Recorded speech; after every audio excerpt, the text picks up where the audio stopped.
Well, good afternoon, baseball fans. This is George Bryson with Bob Neal, welcoming you to the Cleveland Stadium in Cleveland, Ohio, and the 1963 All-Star Baseball Game. Brought to you by Gillette,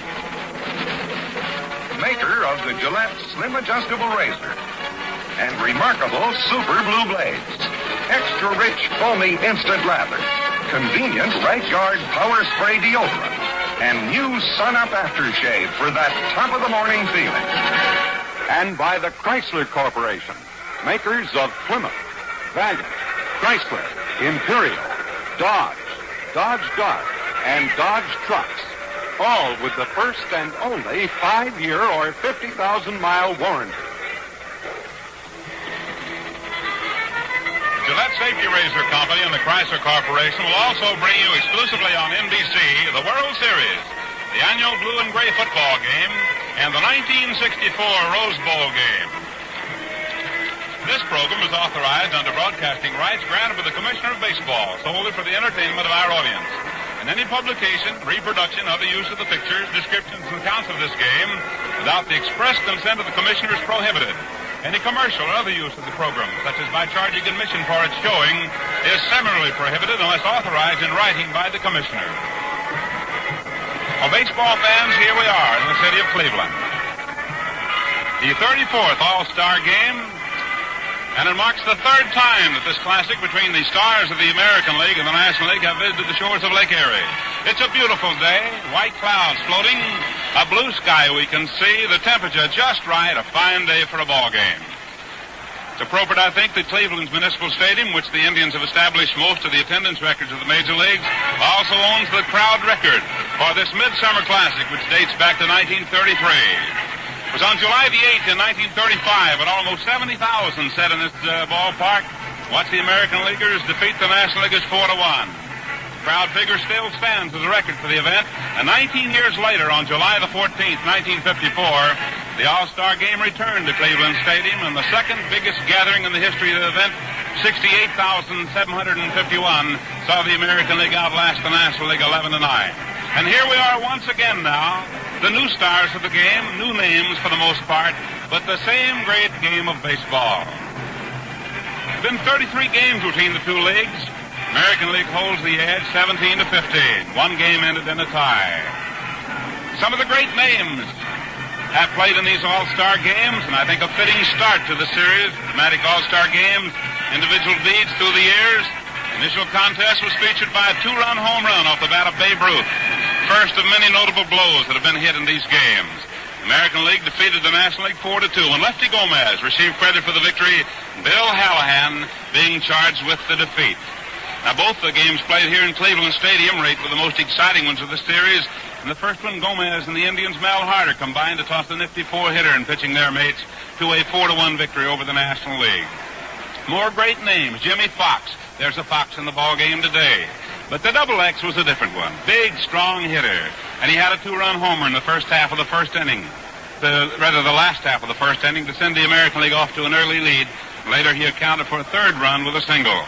Names like Archie Vaughan, Bill Terry, Gomez, Joe Vosmick,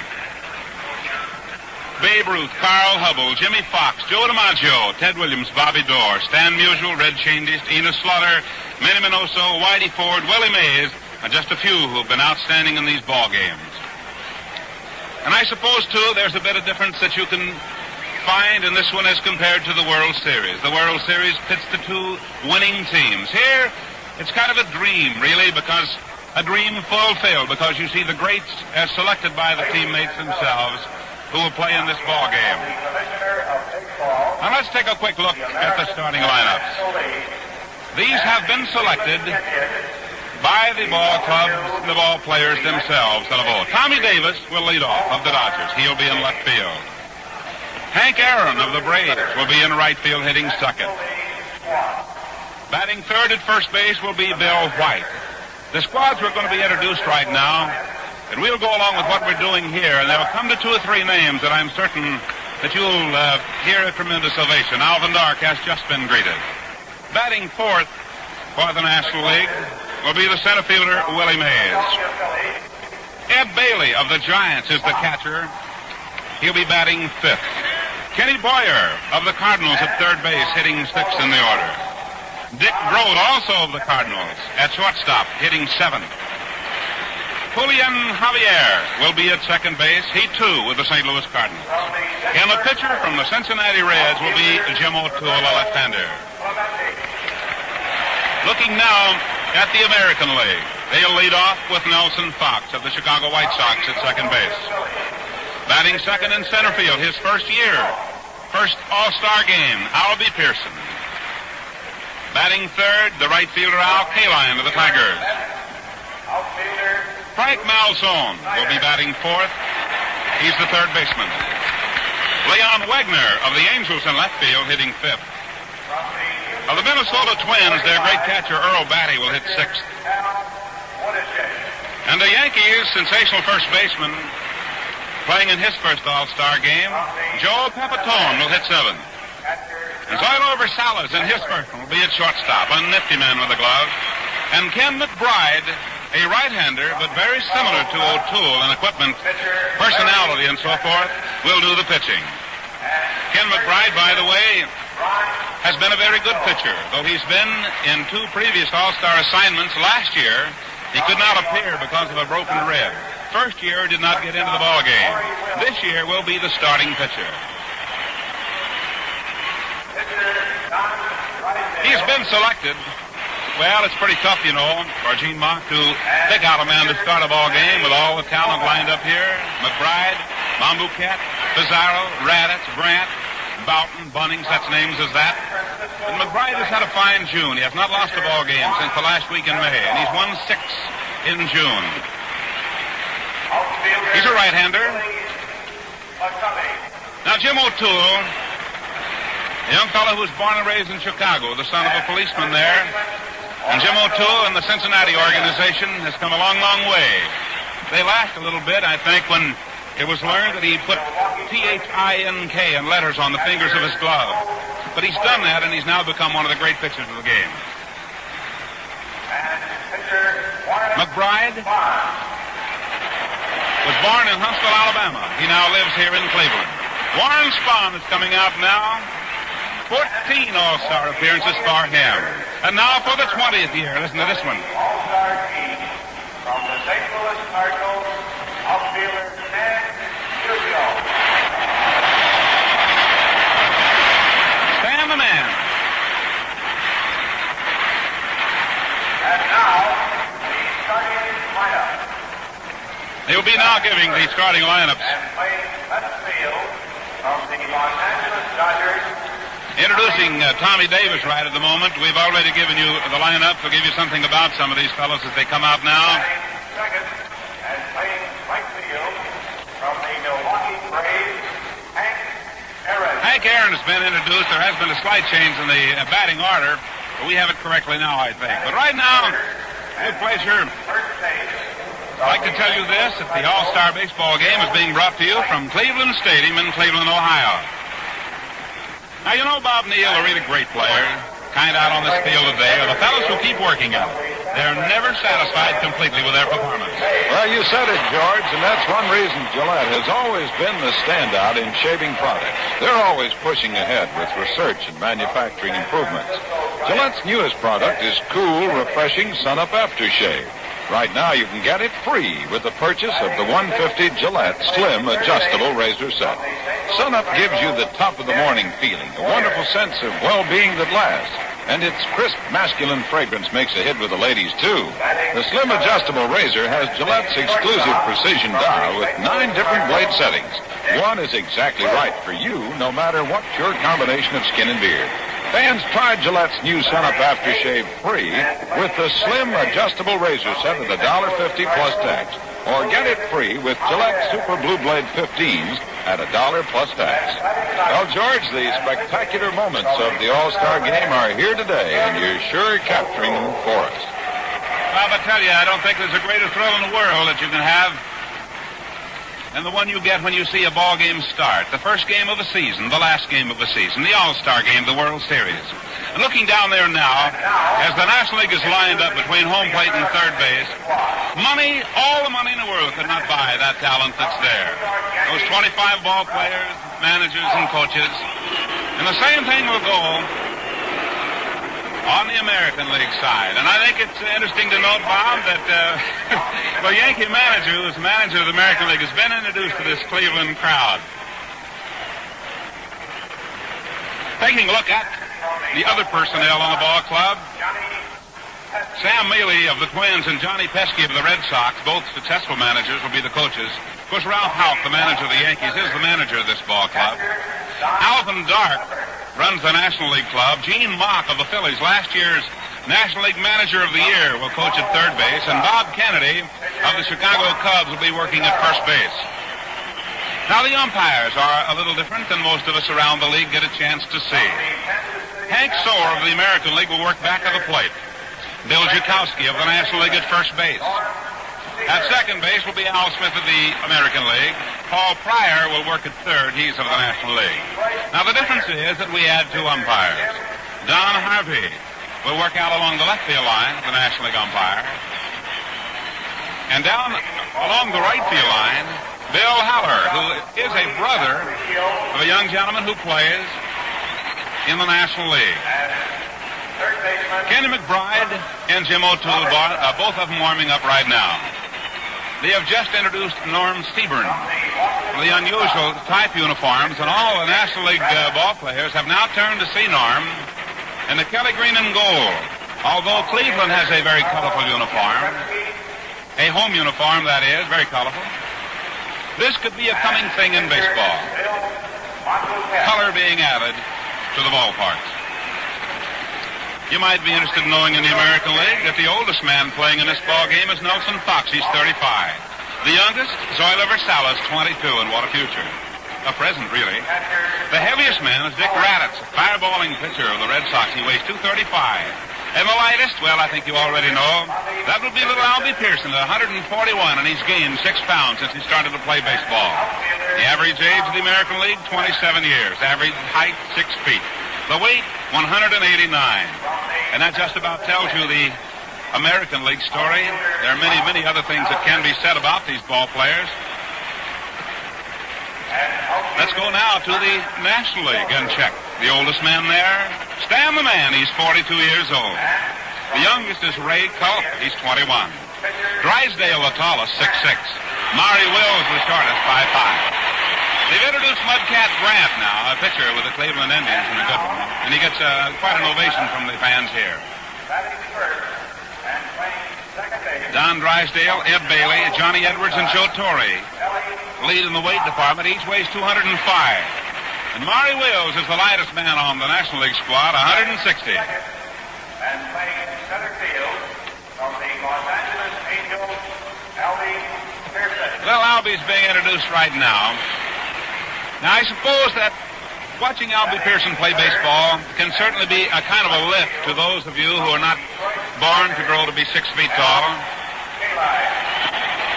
Albie has showed that he can do it, and he's done it. Al Kaline, one of the great names in baseball, has just been introduced.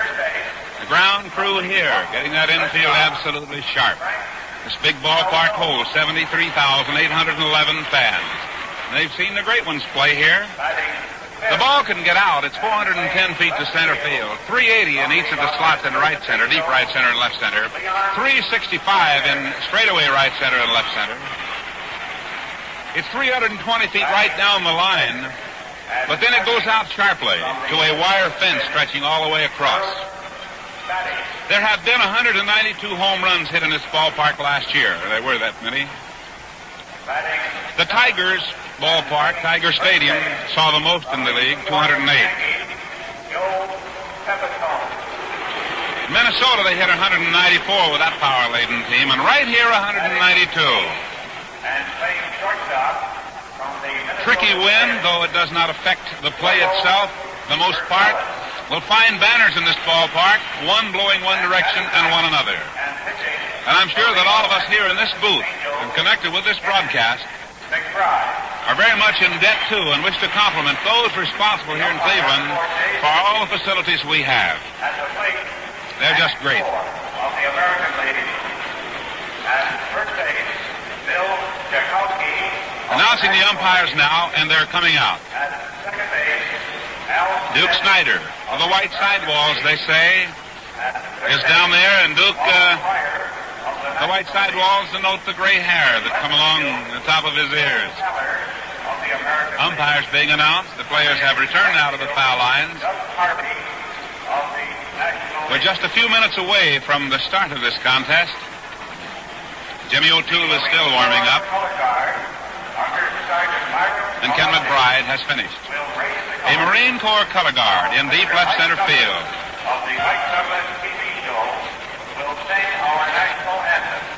Flag is ready. Sonny Watkins Orchestra singer, our national anthem.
Let's pause now 10 seconds for station identification. This is WGY, 10 on your radio dial, Schenectady.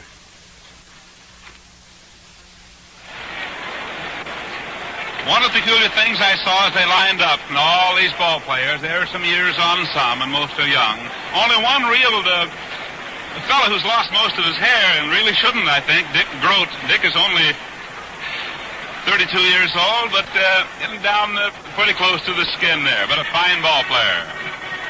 But now, ladies and gentlemen, along our 310-station network, the Armed Forces Radio, it's my great pleasure to introduce to you men of long-standing broadcasting and televising the ball games here in Cleveland, Bob Neal. Bob? Thank you very much, George, and hello, baseball fans all around the world. This has been a spectacular moment that the fans of this area have waited for, not only for Cleveland, but all over the United States. Young, old, they're all here to see the wonderful dream game of baseball, the All-Star Game. Ken McBride, who was born on Huntsville, Alabama, who lives in the west side of Cleveland when he's not pursuing the happiness of the Los Angeles Angels, moves out in the direction of the mound. He's a right-hander, and this is his first All-Star Game start. He's 27, 6'1", 195-pounder. He's won 9 and lost 6 for the Angels so far. He is considered by many managers in the American League as being the proud possessor of perhaps the best curveball in the game. Frank Malzone, playing third base today for the Boston Red Sox, is a especially proud gentleman because his lovely wife presented him with a new baby boy this morning, and mother and baby doing well in Needham, Massachusetts. So Mr. Malzone indeed probably have a young all-star all of his own on this very appropriate day. At shortstop is Zolo Versales from the Minnesota Twins. This is his first all-star game. He's perhaps the most excited young man in town. Second base, Nellie Fox, who's been around for some time. And at first base is Joe Pepitone, who also is a rookie, came up part of last year with the Yankees, and this must be quite an honor for him. In left field, Leon Wagner, who started his career in the National League and who came back from Toronto and with the Los Angeles Angels.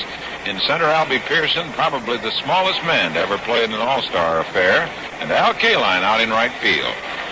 Earl Batty of the Minnesota Twins will handle the catching as McBride takes his warm-up tosses. Hank Soar, plate umpire, ready to move in. At first base is Bill Jakowski of the National League. At second base is Al Smith of the American League. And at third base is Mr. Pryor. So ready to step in from the Los Angeles Dodgers is Tommy Davis. Davis, a right-hand batter, stands about halfway deep in the batter's box. His feet are fairly close, and he strides into the ball. He carries a .327 batting average with the Dodgers. He's hit 8 home runs. And the outfield is playing him straight away. The breeze blowing to right center. First pitch, a little low with a curve, and it's ball 1. Wagner is deep in left. Albie Pearson straight away in center, and Al Kaline away from the line in right field. Left side of the infield backed up. Here's the 1-ball delivery. Outside, ball 2. Batty working out to the side of the plate as Davis, who stands fairly upright, solidly built, holds that bat right on the end. McBride with a 2-ball delivery comes down. And a strike catches the outside corner, 2-1. The All-Star game underway. The breeze is blowing towards right center. It's about 15 miles per hour. Here's the look in, the windup, the 2-1 delivery. A ground ball, slow roller. Malzone charging in, fires across to first, and there's 1 away.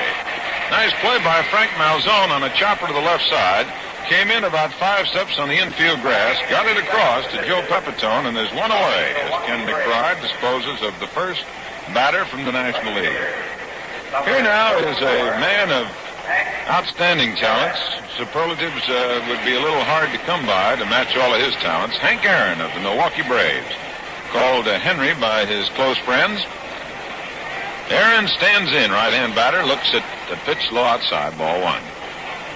Aaron currently is hitting .310 for the Braves, has 24 home runs, 63 RBIs. He's a slender build, but a fine ability, muscular-wise. Loose wrists, and he takes a little outside, ball 2. Well, McBride went to a 2-ball count before he was able to get Davis to work.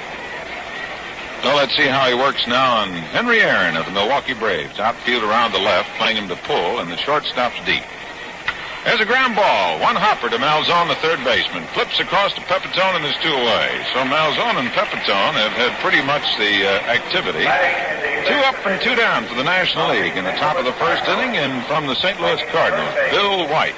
Number 12, Bill White. Bill White started out in life, wanted to be a doctor, got a Bachelor of Science degree, and he has been pursuing a very gainful occupation, playing for the St. Louis Cardinals. Takes a swing and fouls it off, strike 1. There's no score in the ball game. This is the top of the first inning. 2 down for the National League. Bill White started today with a .320 average, and he has 14 home runs for the Cardinals. He's driven in 60 runs. He has power, and the American League is pulled around to the right respectfully. 2 down, 1 strike. Here's McBride's delivery. Ground ball foul, wide of first, goes right by first base coach Bob Kennedy. And the count is 2 strikes. We've just gotten underway. McBride disposing of the first 2 men to face him, Tommy Davis of the Dodgers, who bounced out third to first, and Hank Aaron, who also bounced out Malzone to Pepitone. 2 up, 2 down, 2 strikes on Bill White. McBride checks now with Batty. Into the windup, and the 2-strike pitch coming down. Slow curve is a little too high, 1-2. Sun shining brightly. It's about 72 degrees. Perfect day for baseball with some beautiful fleecy clouds up ahead. The 1-2 pitch. Curveball fouls it off. Back near the screen comes Earl Batty, and it's on the screen, out of play. 1 ball, 2-strike count remains. McBride changed up a little and gave him a change-up curveball. Bill White went after it, but fouled it back, out of play. 2 down, nobody on. 1 ball, 2 strikes. The All-Star game in Cleveland's Municipal Stadium. Fine crowd on hand. Now McBride will work again with the new ball. Outfield shading just a little to the right for White. Nellie Fox deep near the edge of the outfield grass at second base. 1-2 pitch. There's a bouncer down to Fox, the second baseman. Flips to Pepitone, and the side is retired. 3 up and 3 down for the National League. So at the middle of the first inning, there is no score. Those San Francisco Giants certainly making a strong bid for their second straight National League pennant, and one of the top reasons is big Orlando Cepeda. He's really blasted some beauties this year, and speaking of Orlando, he's been a Gillette fan for many years. Right now, he's going along with millions of other fans for Gillette's special offer. Cool, refreshing sun-up aftershave free with the $1.50 Gillette Slim Adjustable Razor Set. Gillette Sun-Up gives you a sense of well-being that lasts, has a crisp, masculine fragrance both men and women prefer. Sun-Up is the perfect way to top off a comfortable shave with the Gillette Slim Adjustable. This is the razor with the precision micrometer dial. 9 different blade settings for light to extra heavy beards. One just right for you. Here's a shaving special you won't want to miss. The Gillette Slim Adjustable Razor with free Gillette Sun-Up Aftershave, $1.50 plus tax. Or Sun-Up free with Gillette Super Blue Blade 15s at $1 plus tax. Nellie Fox will be leading it off for the American League. And Nelson is perhaps the last of the bottle bat swingers. Doc Kramer was the man who originally got him to switch into it. Nellie's philosophy is that the little man in baseball should not be swinging for the fence, but try and get on and let somebody else push him ahead. The outfield for the National League has moved in tight, with the center fielder Mays virtually at deep second base. Davis is in shallow in left, and Aaron's backed up in right. First pitch is outside from O'Toole, the left-hander. Jim O'Toole is known as a nervous worker. He likes to walk around and fidget a lot. He's a fine performer. He's won 13 ball games. And he works now with the one-ball delivery. Outside with a curve, and it's ball 2. O'Toole is 26, 6 foot, 200 pounds. 1961, lost 2 games in the World Series. Hails from Chicago. 2-ball delivery. Catches the corner for a strike. Jim O'Toole, as George Bryson pointed out to you, in his early days had think printed across his glove so that he could concentrate. And he is a worker. 2-1 pitch. There's a little looper hit out into center field, going to drop in for a base hit. First hit of the ball game by Nellie Fox, who plays that bat like a musician plays that bow, and he just looped one out over second base. A base hit for Fox. The American League gets the first hit of the ball game, and coming up now is the other little man in the game today, Albie Pearson. Albie Pearson, 5'5" and about 141-pounder. Left-hand batter against the left-hander O'Toole. Outfield remaining in shallow. Fox leads away. White holds against him. Here's the pitch. Too high with a curve, ball 1. The breeze is out towards right center. One of the things not known about Albie very well is he at one time was a fighter. He had some professional fights. His father had over 100. My, that is interesting. There's Fox leading away. O'Toole checks him and works down to the plate, and he's going to bunt it, and he takes it for a strike. In very fast on the play was Boyer, charging in for a possible bunt. Sam Mealy, the manager of the Minnesota Twins, coaching at first base, moves in to say something to Fox. Johnny Pesky, the manager of the Boston Red Sox, coaching over at third, and he also is watching the situation. All right, the 1-1 pitch, nobody out. No score in the last of the first inning. There's a high foul cut off near the stands. The breeze will take it out of play. Over is Bill White and the catcher, Ed Bailey, but no chance. So it's 1 ball and 2 strikes. We're scoreless. We're in the last half of the first inning of the All-Star game from the Municipal Stadium in Cleveland, Ohio. Nellie Fox, the first base runner of the ball game, holds close at first. White, a very fancy man with a glove, holding against him. Outfield shallow. Here's O'Toole, the left-hander, checking on Fox. Here's the pitch. And he checked his swing, and it's inside. Started to go, held up 2-2. 2 balls, 2 strikes. Ed Bailey, who hails from the unusually named town of Strawberry Plains, Tennessee, handling the catching. All right, O'Toole is set, checks on Fox at first, is ready to work, and the pitch coming down to Pearson. Tries to hold off, fouls it back, out of play, and the count holds 2 balls, 2 strikes. O'Toole is solidly built. He has big, broad shoulders. In his first year in professional baseball, won 20 games. No score in the ball game. Nellie Fox, the base runner, leads away. White holds against him. O'Toole, the left-hander, ready to work on the 2-2. Down she comes. There's a base hit over the head of Bill White. Going out in the corner. Aaron coming over as Fox goes on for third. Pearson makes the turn and holds as the throw goes into second base. Bouncing ball that bounced high over the head of Bill White. He had no chance for it. He could have been on a ladder and not been able to reach it. It took a very high bounce over his head and went down the right field line. So the American League now has a runner at third, a runner at first, as Albie Pearson drills a single, and Nellie Fox moves around to third base. 2 men on, nobody out. And Al Kaline, the batter. Kaline, the fine outfielder of the Detroit Tigers, who can do everything, stands deep right-hand batter, waiting on O'Toole, who checks the runners at third and first. Pitch. Big curve outside, ball one. Kaline suffered a muscle spasm in the back of his right leg on Saturday, but despite that, he's here.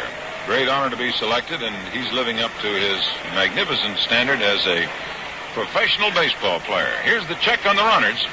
O'Toole comes down with a pitch. There's a fly ball hit into left field. Coming in under it is Davis. Fox tags up. Here he comes. There's the throw coming, and it may be close. The runner going down. Here's the play to the plate. He's out. Davis threw a magnificent strike into the plate to Ed Bailey, and they got Nellie Fox coming in. Boy, what a throw Davis made. Albie Pearson moved down to second on the throw into the plate. So no sacrifice fly, and now as Kaline hits a fly ball to left, and Davis's magnificent throw to the plate gets Nellie Fox. No run for the American League, and Pearson on the throw goes to second base. Well, the fans, you can hear them, are buzzing.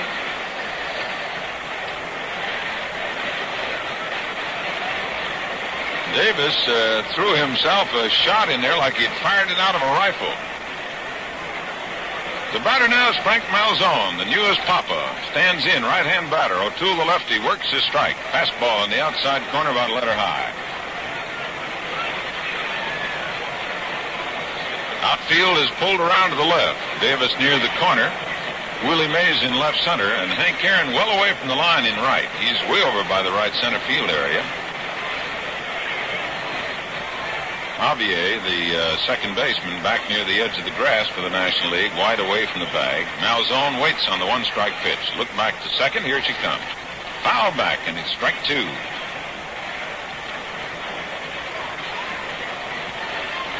Well, the American League fans in the Cleveland area who do not have an opportunity to see too many of the National League stars are still really buzzing over that throw made by Davis to the plate. And they got Nellie Fox, I would say, rather easily.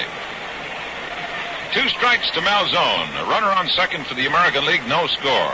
American League has had 2 hits.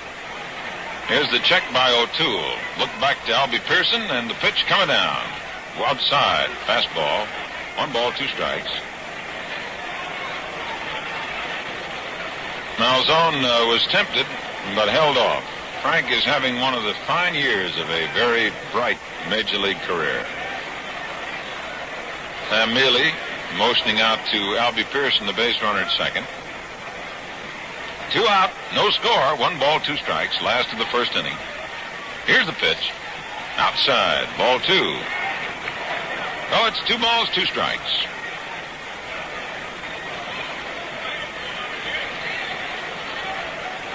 Albie Pearson taking a very short lead from second base. As you know, the entire St. Louis Cardinal infield has Boyer at third, Grote at short, Javier at second, and Bill White at first. Here's a little looper going out in the left center field. Might drop in. Going out is Grote, and he's got it. Fine play by Dick Grote. Running away from the infield, grabbed that one. So the American League does not score, and at the end of the first inning, there is no score. You know, thousands of fans at this historic All-Star game today are keeping their own scorecards so they can relive every thrill in the days to come. Now, just imagine running out of ink in the middle of a big inning. You'd really be out of luck. But now with a famous paper-made piggyback pen, because the piggyback pen carries its own spare refill, when you run out of ink, you simply unscrew the cap, reverse the sections inside, and in seconds you're ready to write again. You see, the piggyback pen has 2 points, 2 ink supplies, a paper-made exclusive. You never have to worry about running out of ink. Like all paper-made pens, the piggyback positively won't skip. It even writes over butter. And it's unconditionally guaranteed to perform, or we replace it free. So don't take a chance in running out of ink at a ball game or anywhere. Get the world's only pen with a built-in spare refill, the Paper-Mate Piggyback. Get a Paper-Mate Piggyback in a variety of color combinations, only $1.69. Fans have seen some real thrills in the early moments of this game. Fine catch by Dick Grote of a little blooper that looked like it was headed out there. And here now, as we move to the top of the second inning, no score, is Willie Mays. Ken McBride retired the first 3 men to face him on bouncers to the third baseman. Mays looks at a fastball outside, ball 1. The outfield is shaded around to the left for Willie. McBride ready, the 1-ball pitch. Curve is low. Ball 2.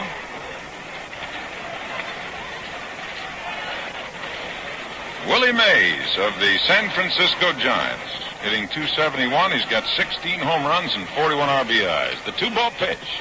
Strike on the outside corner, just above the knees. McBride has gone to 3 hitters so far with a 2-ball count and then has come back to get them. On deck is Ed Bailey of the San Francisco Giants. Here's the pitch outside, ball 3. 3 balls and a strike. Ken McBride, a lad from the west side of Cleveland, pitching for the Los Angeles Angels and the American League, facing Willie Mays. 3-1 pitch coming down. Missed, ball 4. So the National League has its first base runner in the person of Willie Mays. Dangerous man anytime on the bases. And up now is Ed Bailey. From the San Francisco Giants, the catcher. Bailey, of course, has played in Cleveland when the Cincinnati Reds and the Indians combined in the Sandlot baseball benefit program. Bailey came on to Cleveland, and so he has seen this ballpark. Bailey, a left-hand batter, with Willie Mays jumping off to a good lead. Joe Pepitone of the Yankees, the first baseman for the American League, holds against him. Here's the stretch and the pitch. A little low inside, ball 1. Batty keeping an eye on Mays. Bailey hitting .250 for the season in the National League so far, has 13 home runs, 39 RBIs. Mays again jumps off to a lead. Outfield is pulled to the right for this left-hand batter. Here's the check on him. And the pitch. He checked his swing, and it's ball 2. No score. We're in the top of the second inning. American League has had 2 hits. National League has its first base runner in the person of Willie Mays. He drew a walk. Now Ken McBride again looks in for the sign from Batty. Checks on Mays, about a 4-step lead away from first. Pepitone holds against him. Throw over. He's back. Bill Jakowski of the National League, the umpire at first base, standing right over the bag. Again, McBride stretches, checks, and delivers, and he gets it low outside, ball 3.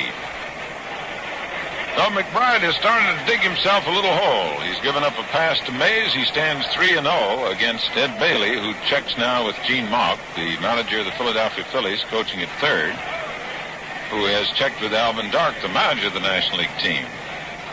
Mays again with a shorter lead, 3 steps. Checked by McBride on him. Here's the pitch. Strike called. Got the outside corner. Now let's see whether Bailey goes on the 3-1. He's checking with his third base coach. Moves back in. Earl Batty catching for the American League, shouting out encouragement to Ken McBride. Mays leads away. There he goes. 3-1 pitch swung on. Throw down to second base. The tag by Versalles, and he's safe. Mays had a big jump on the ball. A good throw by Batty right over the top of the bag. Versalles came in beautifully, tried a backhand swipe at Mays, but this base runner, Willie Mays, I'm sure you heard of him, gets in there safely. Stolen base for Willie Mays. 3 balls, 2 strikes now to Bailey. National League with a runner on second. Nobody out, no score. Outfield to the right. Here's the check and the pitch. Foul, back out of play. Willie Mays had picked up 3 stolen bases in all-star competition. This is his 4th. Thank you, George. Kind of exciting to watch Willie, George, even when he just stands there. You keep expecting something. I guess he's a perfect ball player. He has everything. Willie looking into the plate. 3-2 pitch coming down. And it's ball 4. And Ed Bailey draws a walk. And the National League now has a runner at second, a runner at first. And nobody out. So Ken McBride has given up 2 walks. And up now is Ken Boyer. His brother Cletus is the third baseman for the New York Yankees. And when you talk to one of the Boyer brothers, he always wants to tell you about the other one. Ken, with the Cardinals, hitting .302, has 8 home runs, 52 RBIs. A fierce competitor and certainly a fine all-star. Stands in, right-hand batter, feet fairly close together. And McBride gives him a curve, and he pops it to the right side. The infield fly rule will be in effect. Nellie Fox calling for the ball. He has it, and 1 away. 1 down, 2 on, no score. We're in the top of the second inning. Up now is Dick Grote, formerly of the Pittsburgh Pirates, now the captain of the St. Louis Cardinals, and a very inspirational leader. Dick Grote, so far on the year, is hitting .326. He's had 5 home runs, 40 RBIs for the St. Louis Cardinals. A right-hand batter.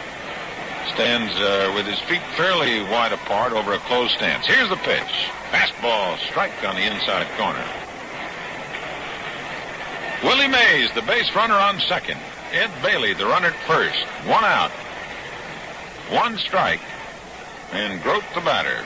Grote hits to almost every field, and he rarely strikes out. Versali's trying to keep Mays close. Here's the pitch. Ground ball left side. Malzone can't get it. Base hit. Here's Willie Mays going around third. He's come on to score as Wagner throws into third. Boy, that ball had eyes as it went beyond the reach of Malzone. Versali's tried for it, and he couldn't get to it and rolled out into left field. So the first hit for the National League is Dick Grote. And the first run of the ball game goes to the National League as Willie Mays comes on to score. Bailey holds at second base. Run batted in for Grote. And Julian Javier, second baseman from the St. Louis Cardinals, right-hand batter. Bats out of a slight crouch, bat close together, wide stance. Ken McBride checks the 2 runners. Here's the pitch. Here's a drive deep in the left field. If it stays fair, it is curving, and it is a foul ball. Boy, that didn't miss by much. This is Javier's first All-Star game, and he had some ideas. He's a very slender build. Apparently is loaded with power. So Julian Javier hitting .270. He's hit 5 home runs for the Cards, has driven in 22 runs.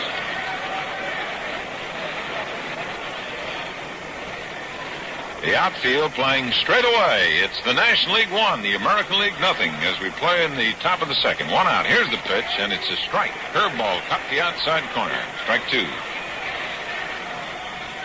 We were checking some of these players last night on the pronunciation of the names.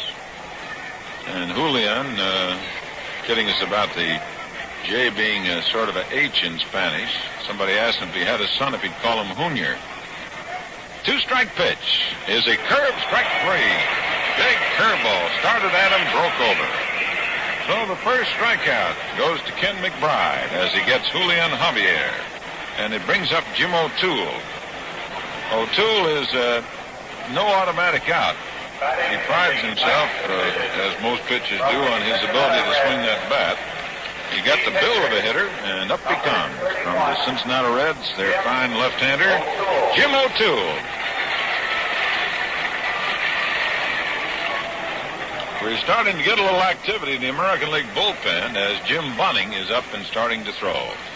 Here's the stretch now. The pitch coming to O'Toole. A foul back out of play. Strike 1. 2 down, 2 on. National League leads 1-0. Willie Mays drew a walk, stole second.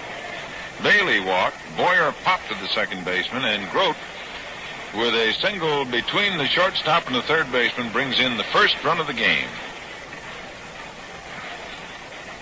Now Ken McBride checks with Earl Batty. Ed Bailey, the runner, at second. Dick Groth to run at first. Here's the pitch. Outside, fastball, 1-1. Bright day for this great affair. Large, fleecy clouds out over Lake Erie. As you know, the Municipal Stadium in Cleveland is on the shores of Lake Erie. And the breeze is slight. Here's the 1-1 pitch. Ground ball to the shortstop. Versalles has it. Goes to Fox for the force on Grote coming over. And so the National League picks up a run. Middle of the second inning. The score, National League 1, the American League, nothing. These All-Star games are usually pretty tight battles, aren't they, George?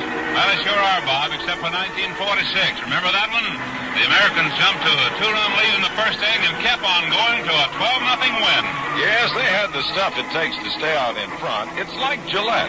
They've got the research and manufacturing skill that produces superior men's products. Gillette Right Guard, for example, the country's leading power spray deodorant, gives 24-hour protection in just 2 seconds. Its cool, refreshing mist dries on contact, gets right through for complete protection against odor. 79 cents, or the new economy king size for only $1. Another Gillette winner is extra rich, foamy instant lather that keeps your beard drenched through the entire shave. It gives you a refreshing lift, a clean, cool shave every time with K34 antiseptic to kill harmful facial bacteria. Gillette Foamy, 79 cents, or the giant economy size, only 98 cents.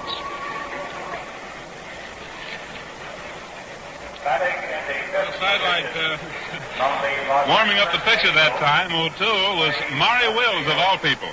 Well, that's unusual, but that shows the great ability of these All-Stars and their desire to get in the game somehow, doesn't it, George?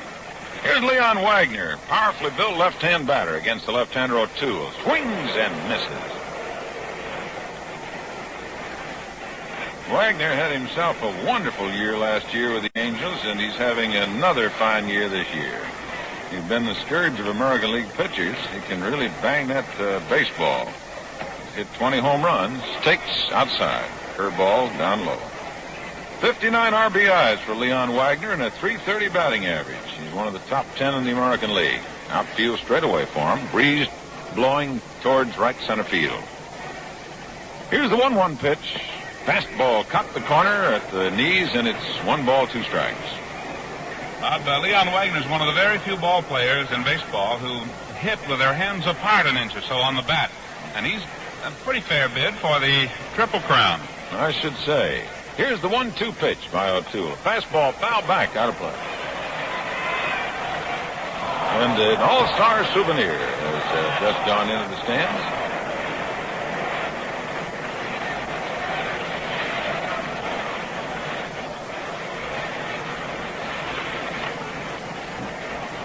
One ball, 2 strikes. National League leads 1-0. This is the last of the second inning. Here's a little line drive hit out over the head of the third baseman. Base hit as Wagner reached out and slapped that ball in the left.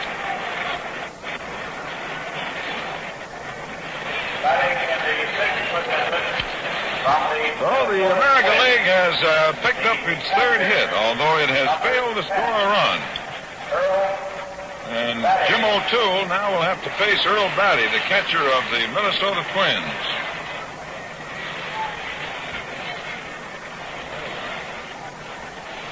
Here's the stretch, the check on the runner. Here's the pitch to Batty. Takes high, ball 1. National League converting 2 bases on balls, a stolen base, and a single to pick up a run in the second inning. American League had 2 singles in the first, but couldn't score as Davis came up with a great throw from the outfield.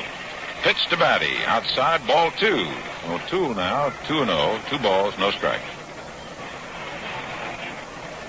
Jim Bunning was loosening up while the National League was at bat.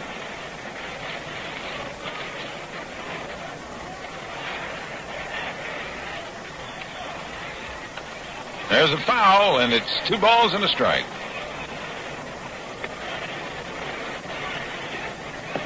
Two balls, 1 strike. Nobody out. Here's Earl Batty standing in against the left-hander Jim O'Toole. Outfield has swung around to the left for him. Sun shining brightly. O'Toole checks now on Leon Wagner, the base runner. 2-1 pitch. And a strike call. Started the curve way outside of this right-hand batter. Larry Jackson of the Chicago Cubs now starting to throw in the National League bullpen. Right-hander. 2 balls, 2 strikes.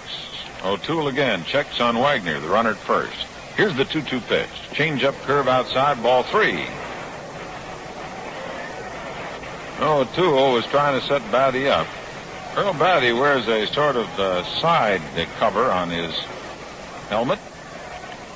Protection against any additional blow is hit about 2 years ago.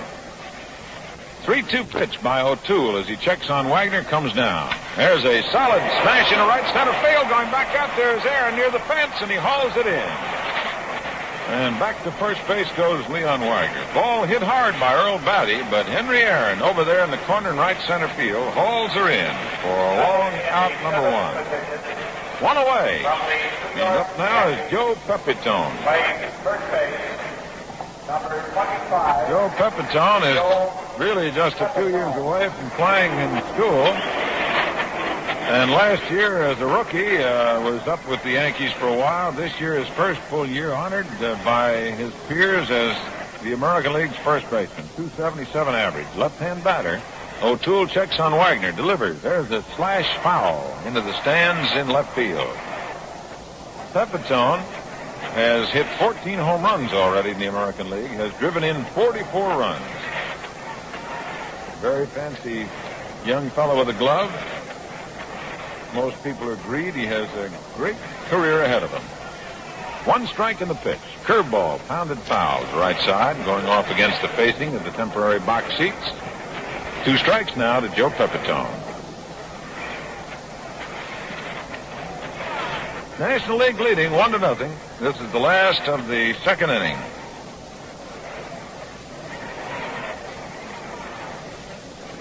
Joe Pepitone facing O'Toole. And he struck him out. Threw a fastball right by. Strike 2. And that is a strikeout for the American League, a strikeout for the National League. As Jim O'Toole gets his first strikeout, Ken McBride picks up his first in the second. And the score, National League 1, and the American League, nothing. Here's Zolo Versalles, who's named to his first All-Star game. Right-hand batter crouches over that plate, hands out well away from his body. O'Toole, the left-hander, hits him with a pitch, and on the first base goes Versalles. On to second goes Wagner. So Versalles becomes the first hit batsman of the game. His arms sort of hang out over that plate. He pulled back, but the breaking ball looked like a slider got him. His manager, Sam Neely, who's the first base coach, is checking him. So Ken McBride now comes up. 2 out, 2 on. National League leading 1-0. This is the last of the second inning. American League has had 3 hits. The National League has had but 1, but the National League has the run. The outfield fairly shallow in all fields. Straight away, O'Toole, the left-hander, checks Wagner, the runner at second. Delivers too high. Ball 1.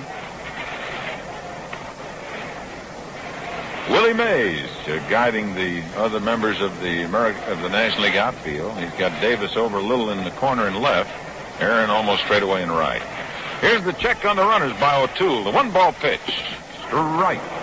Went after the curve and didn't get it. 1-1.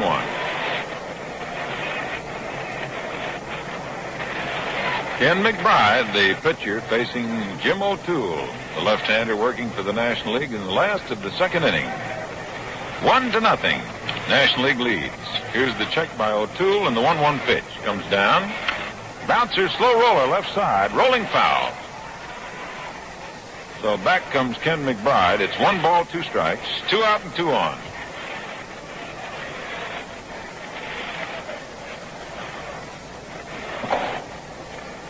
Breeze has diminished somewhat, although it's still flickering out towards right center field. A perfect day for baseball. Fans being treated to the best of both of the major leagues here in Cleveland, Ohio.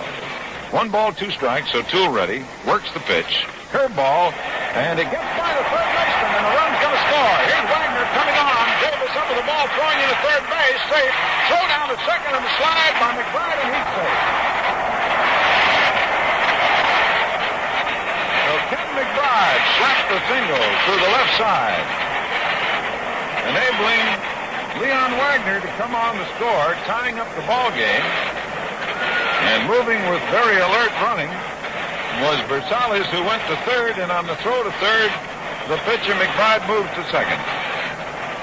So a run batted in for Ken McBride, who helped his own cause with Edwin. Scored as a single.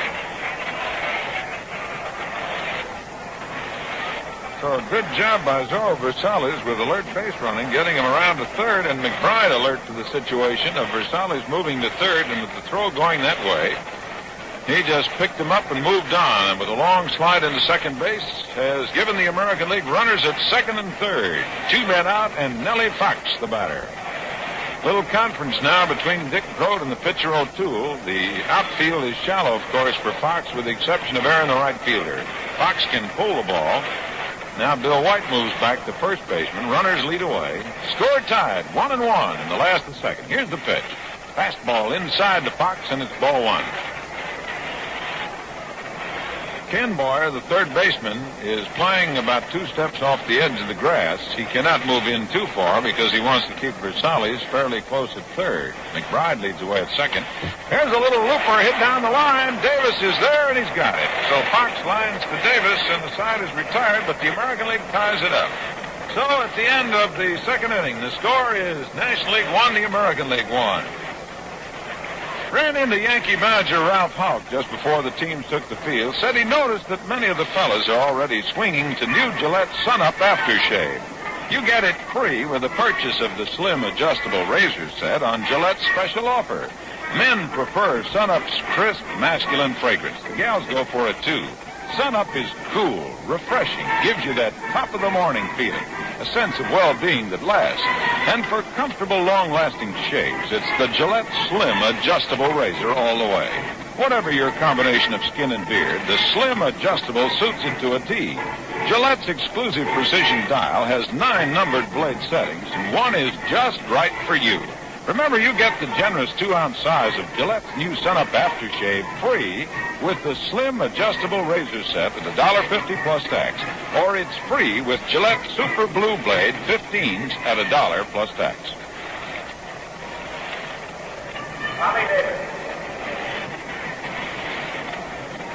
Well, we now have a tied-up ball game. The American League with 2 hits in that inning. A hit batsman was vital to keeping their hopes alive. There were no errors. 2 men are left. And it's tied up 1-1 as we go to the top of the third. Tommy Davis takes a fastball low outside. The Dodger left fielder, who was the National League batting champion last year with a .346 batting average, made a great throw in the first inning. Takes low outside, ball 2, as Ken McBride works to him. Jim Bunning is up again and throwing in the American League bullpen. Bunning worked on Sunday for the Tigers. And McBride is working with 3 days rest. A solid smash in the left center field. Base hit. Oh, that ball really took off. Davis makes the turn at first and holds as Albie Pearson fires it into Versales, the shortstop. So Tommy Davis drilled one. And that is hit number 2 for the National League. Here's Hank Aaron of the Milwaukee Braves, right-hand batter. And Bunning is starting to throw a little harder in the bullpen. She's tied 1-1, the American League with 4 hits. These All-Stars have played errorless ball. McBride checks on the runner Davis. Here's the pitch to Aaron. Curve low outside, ball 1. Outfield straight away.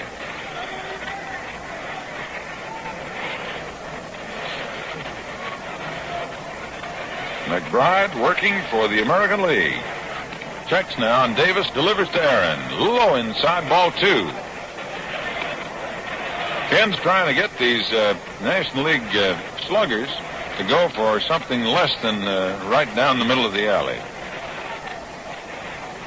Aaron works very quietly, but can swing that bat. Hits this one foul. McBride worked him inside, and Aaron pulled it over the roof back of third base. Aaron keeps that bat well away from his body, back and cocked around his right ear. Leon Wagner, the left fielder for the American League, backed up near the fence. Albie Pearson over in left center, and a big hole open in right center. 2 balls and 1 strike now to Hank Aaron of the National League Milwaukee Braves. Tommy Davis, the Dodgers, leads away. Here's the pitch, a bouncing ball to Malzone. Goes to Fox for 1, and can't make the throw. Davis in there sort of upset Fox so that he could not get his throw away. Didn't dump him, but sort of kept Fox from making the throw. Force play. Aaron becomes the runner on the fielder's choice. Play went from Malzone to Fox. 1 away. Runner at first, and Bill White the batter. We're in the top of the 3rd, and the score is tied. National League 1, American League 1. Tommy Davis, a very fast man, and carries 200 pounds in that frame, and that's why Nellie Fox sort of stepped out of there. Low and in the dirt. Good pickup by Batty. 1 ball to count. 1 out. 1-1 ball game in the top of the 3rd inning.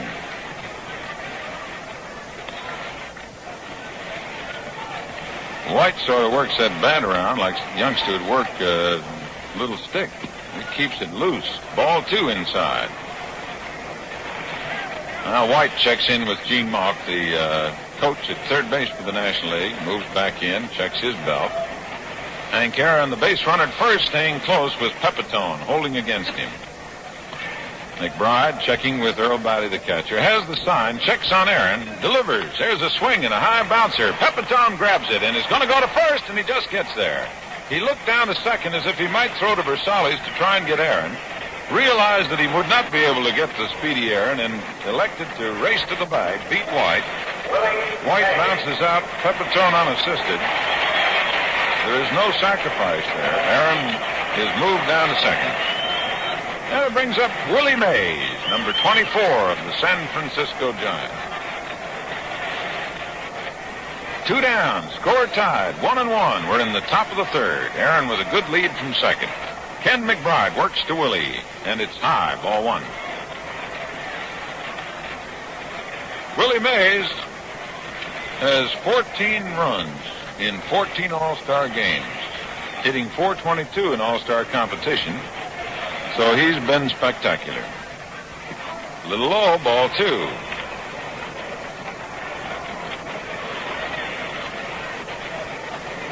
Outfield shades a little to the left for Willie, and all of them respectfully deep. Versalles, the shortstop, very deep. Hank Aaron with a good lead from second base. 2 out, 2 ball pitch. To right, caught the corner. McBride started that ball about the center of the plate, nipped the outside corner as he broke it down and away from Mays.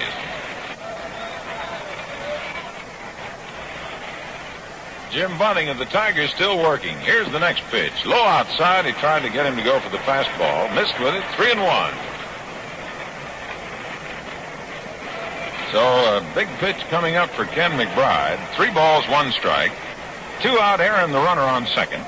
And on deck is the left-hand batting Ed Bailey. Mays walked his first time up, scored the National League's run. Swings and drills a single into left center. Here's Aaron making the turn at third. He'll score. Willie Mays makes the turn at first and holds as the throw goes into second base. So Willie Mays drills one. And it's now a 2-1 ball game as the National League goes out ahead. 3rd hit. Or the National League have made those base hits count. Aaron coming on. So it was a vital play that the bouncer by Bill White could not be fielded in time to throw to second for a sacrifice or a force play at second. And Aaron, as a result of the base hit, comes on to score. National League 2, American League 1. Mays now the base runner, and Ed Bailey the batter. He walked his last time up. Ken McBride works to him, and he swings and misses. Strike 1.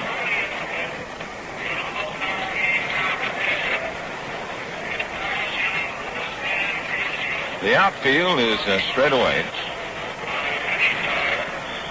And the right-hander watches Willie Mays. He's got a pretty good lead, Joe Pepitone.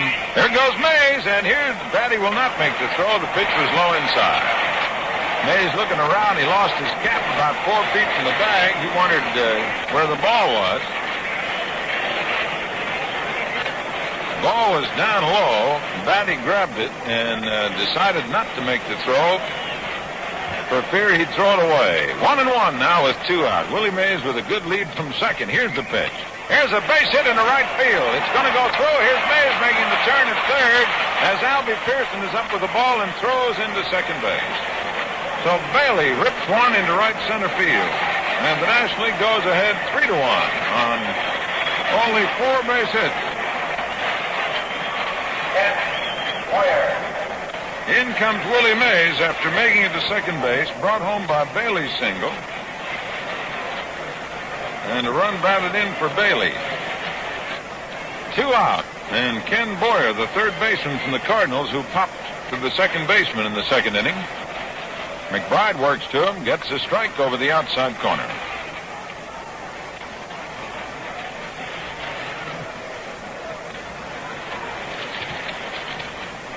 Base hit by Willie Mays gave him his 20th hit, which ties him with Stan Musial for greatest number of hits among present company in all-star competition.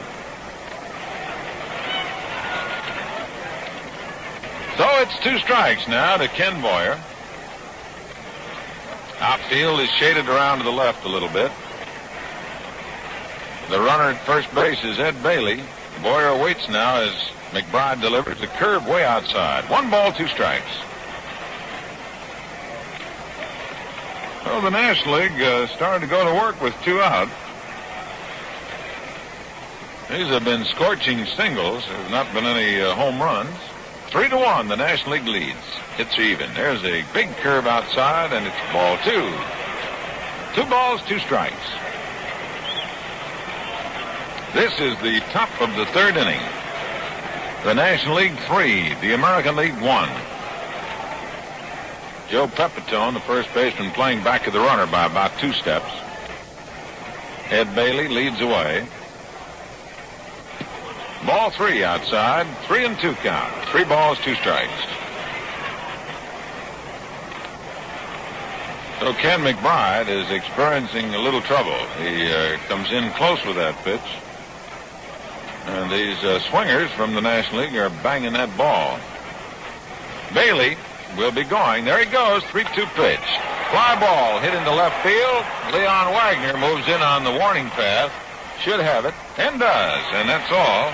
But the National League has picked up 2 runs in the middle of the third inning. The score is National League 3, the American League 1. Well, again this year, the All-Star Game is a top attraction, just like Gillette's special offer. Free Sun-Up aftershave with the purchase of the 150 Slim Adjustable Razor Set. Sun-Up gives you that top-of-the-morning feeling, a sense of well-being that lasts. And its crisp, man-style fragrance really charms the ladies, too. For the fastest, most comfortable shaves of your life, try the popular Gillette Slim Adjustable Razor. The Slim's exclusive precision dial has 9 different blade settings. One suits your combination of skin and beard exactly. It's light and long with a slim, compact shaving head for those hard-to-reach areas like under the nose. Pick up the Gillette Slim Adjustable Razor Set at $1.50 plus tax and get the generous 2-ounce size of Sun-Up Aftershave free. Or Sun-Up is free with Gillette Super Blue Blade 15s at $1 plus tax. We pause 30 seconds now for station identification. If you're buying a new car, a boat, or anything else you'd like to finance, be sure to check with Industrial Bank of Schenectady to find out how easily and economically you can arrange the loan you need. Industrial Bank offers low-cost loans for any worthwhile purpose, and you'll find a ready welcome whenever you care to stop in to talk over your needs. It's Industrial Bank of Schenectady at 224 State Street and the Woodlawn branch with a drive-in window at 1815 State Street in Schenectady. This is WGY Schenectady.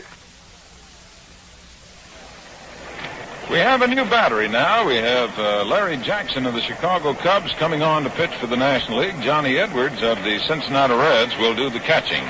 That's the first changes that we have seen in this All-Star Classic. National League leads 3-1 as we go to the last of the third inning. And the first batter to face the right-hander from the Chicago Cubs, Larry Jackson, will be the outfielder from the Los Angeles Angels, Albie Pearson. Alvin Dark wanted to have a clarification from umpire Hank Soar of where these fellas might go in the batting order, for I'm sure that the members of the press will be interested in knowing how they will bat. And I think that's what's being sent along, a slight, no, maybe not. Edwards is now heading back towards the dugout. Jackson, in the meantime, is playing catch with the shortstop. So it may well be that there might have been a change here. And Edwards is going back in. Could it be that they're not going to take out the catcher? Got to play 3 innings. I think you just reminded Alvin Dark that the starters must play the first 3 innings, and that's what it is. And so back comes Ed Bailey. All right, we're all straightened away now. Ed Bailey, who had virtually was all set to watch the rest of the game along with us, now comes back out. So we're ready to go as Larry Jackson comes on from the Chicago Cubs to take over the pitching charge. Jackson of the Cubs is 9-7, a right-hander. Works a fastball outside and high. Ball 1. O'Toole worked 2 innings and gave up 4 hits. There's a strike. 1-1. Playing in 3 innings. Therefore, Ed Bailey remains in the game. O'Toole did not walk a batter, and he struck out 1. He hit 1, and he surrendered a total of 4 hits. He's charged with 1 run. Here's the 1-1 pitch. There's a drive foul. Boy, Albie Pearson laid a little wood on that ball and lined it into the lower box seats.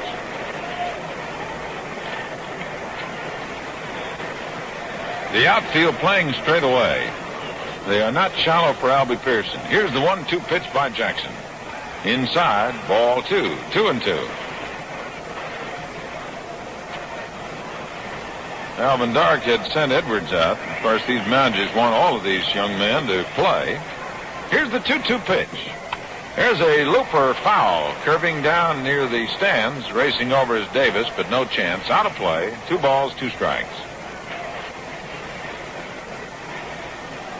Managers want to give every opportunity to all of these young men who have been selected to get into the game. The 2-2 pitch coming to Pearson. Bouncer foul going into the American League dugout. That one got one of his associates down there in the dugout who just shouted out, "We're on the same team." 2 balls, 2 strikes. The pitch to Pearson. Too high, ball 3. Larry Jackson, one of the most capable performers on the mound. Many years starred with the St. Louis Cardinals, now doing an outstanding job with the Cubs. Works on the 3-2 pitch.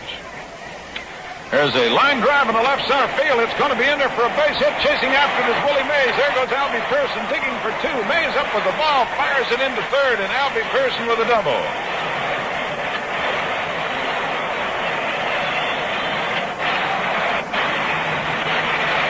Fans are applauding for 2 things. 1, the power and placement of that base hit by Albie Pearson that went all the way to the fence, and the other, the spectacular fielding by Willie Mays, who on the dead run circled around behind Davis at the fence, came up with the ball, came out from behind, and fired it into third, all in the same motion.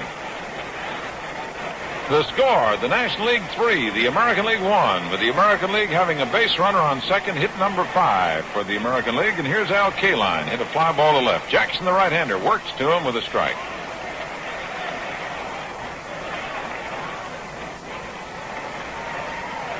Four hits surrendered by O'Toole. Jackson surrenders a base hit to the first man he faces.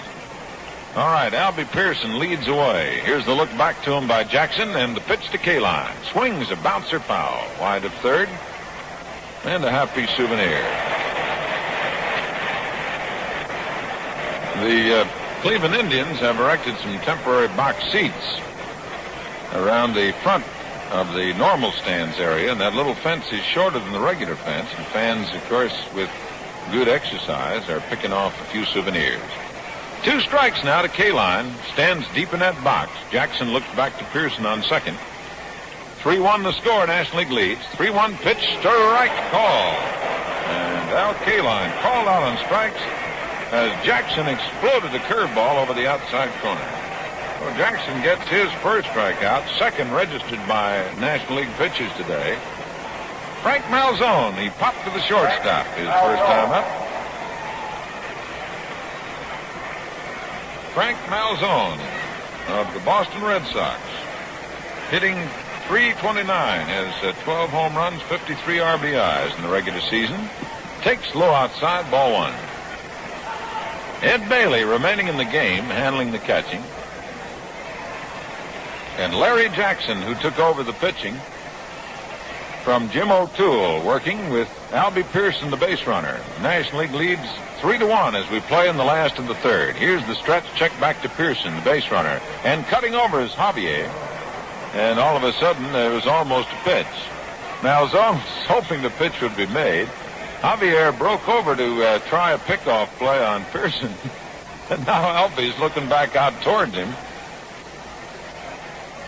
One ball pitch, and it's low outside, ball two. Looked for a moment like Albie was a little frightened by all that commotion back there. He was looking in to see what was developing in front of him. 2 balls the count. 1 out, 1 on. And a strike. Malzone tried to check his swing, but it was over, and it's 2-1.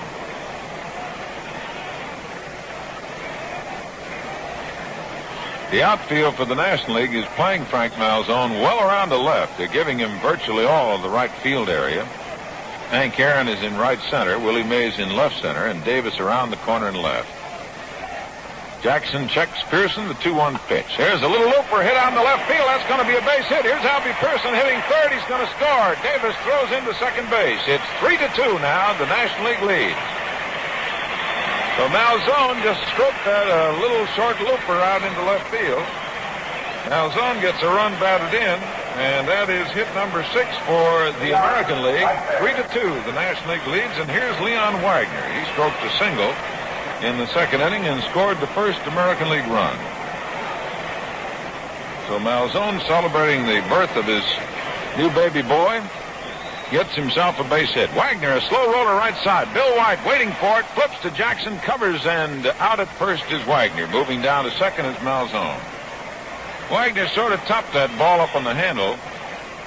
White made a good play on the ball, electing to let Jackson continue, who had broken from the mound towards first, threw it over to him, and the play goes from the first baseman White to the pitcher. Malzone moving to second base on the play. So the American League has a runner on second, 2 out, and Earl Batty, the batter. He lined to the right fielder, Hank Aaron. First time up. Batty, with a very open stance, has his left foot pointed down towards third base. He's a right-hand batter. Malzone leads from second. Jackson, the right-hander, ready to work. Here's the pitch. Foul off into the stands. Strike one.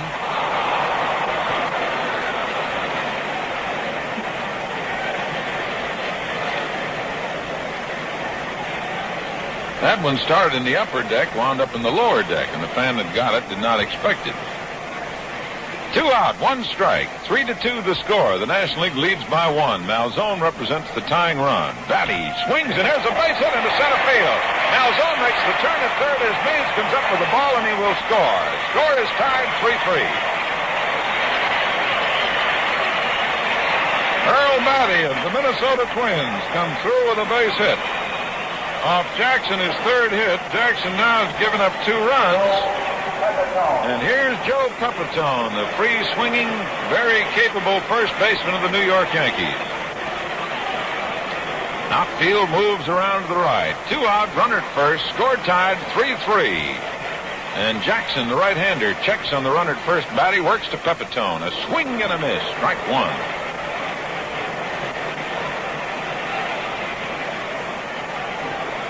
Bill White playing back of the bag with Pepitone, the batter.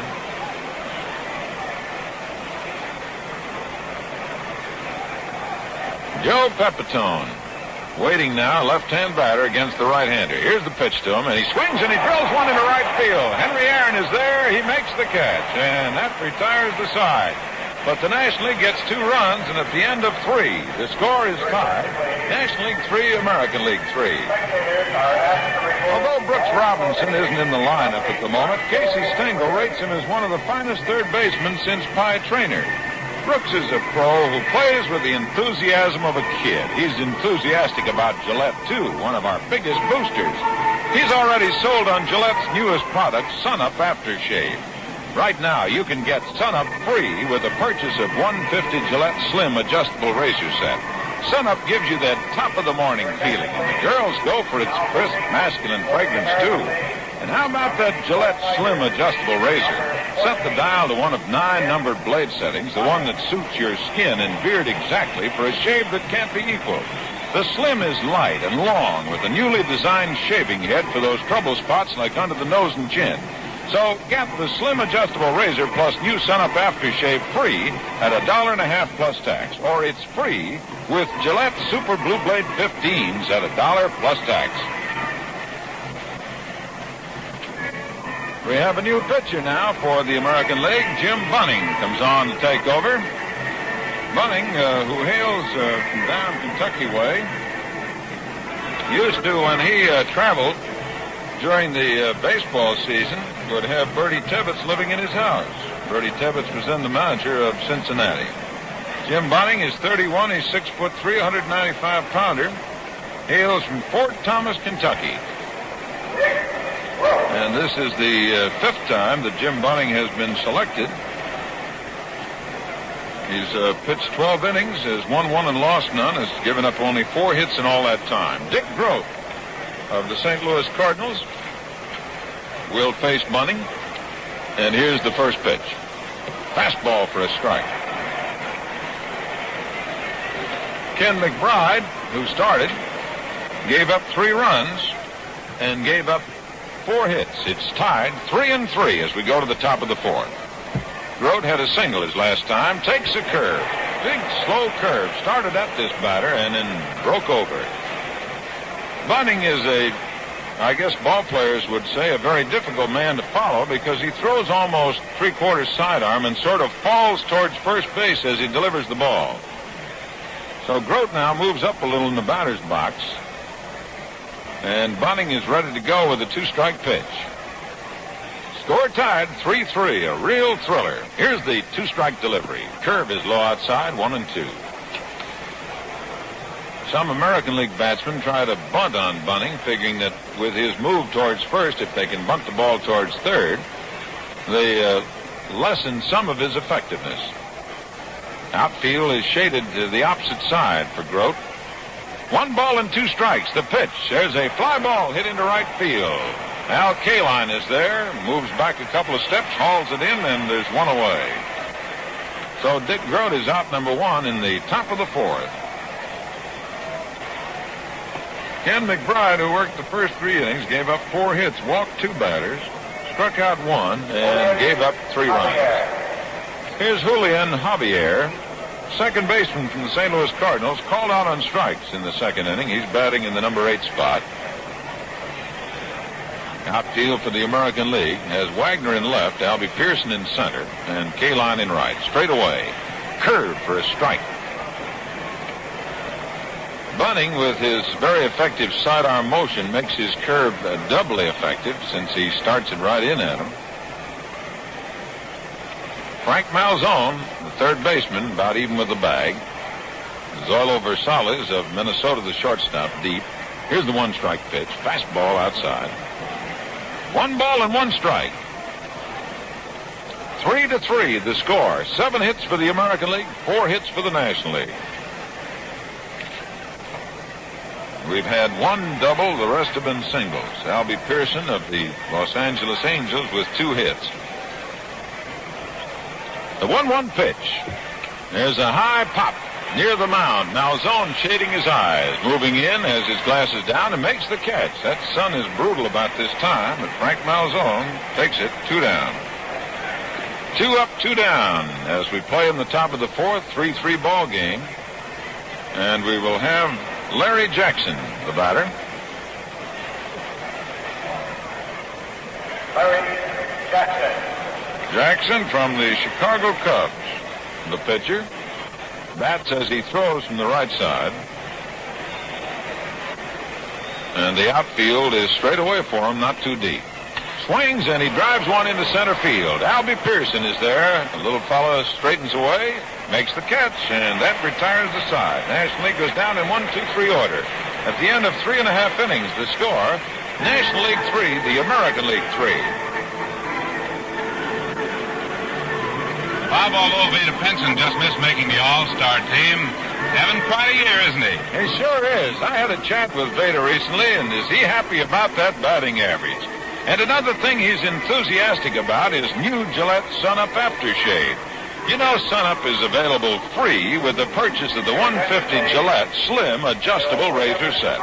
For the top-of-the-morning feeling fans, try Sun-Up, Gillette's new aftershave. Sun-Up gives you a wonderful sense of well-being that lasts, and its crisp band-style fragrance really charms the ladies. For shaves that are fast and refreshing, clean and comfortable, it's the popular Gillette Slim Adjustable Razor. The Slim's exclusive precision dial has 9 different blade settings. One suits your skin and beard exactly, and it has a trim, compact shaving head for those hard-to-shave areas. Get Gillette Sun-Up Aftershave free with the Gillette Slim Adjustable Razor at $1.50 plus tax, or it's available free with Gillette Super Blue Blade 15s at $1 plus tax. Last half of the 4th inning, Zoilo Versales, the shortstop from the Minnesota Twins, playing in his first All-Star game, hit by a pitch by O'Toole, stands in against Larry Jackson, the right-hander. Here's the arm coming down and the pitch. A bunt attempt, foul. Strike one. Boyer came charging in, and that's one of the reasons he's on the All-Star team. He really moves. Outfield around the left. One strike pitch. Bouncing ball, going through, base hit for Versales. Makes the turn at first, but holds as Davis with that great arm throws into second base. So the American League starts off here in the 4th inning with a base hit. That's hit number 8. 4th hit off Larry Jackson, who came on to work in the 3rd. O'Toole worked the first 2 innings. And Jim Bunning, the batter. Bunning, who took over for Ken McBride. Pretty good swinger. Bats from the right side, deep in the batter's box, holds that bat well away from his head. Boyer looking for a bunt. It is bunted. It's foul. So the score tied 3-3. The American League trying to move Versales, a very fast man, down to second, with the top of the batting order coming up. Our little exchange among the National League All-Stars. Boyer has moved into the cut of the grass at third base. Bill White is playing inside of the bag at first, ready to charge in. And, of course, this is one of the most beautiful plays in baseball, to watch its execution. Throw to first, back safely, close play. Bill White throwing that glove down on Versales. Good throw by Jackson. One strike in the stretch. Check on Versales. Leads away. Here's the pitch to Bunning. And he bunts it along the first baseline. Grabbing it is White. Can't go to second. Goes to first. Throwing to Javier. Sacrifice is good, and Bunning moves Versales to second base.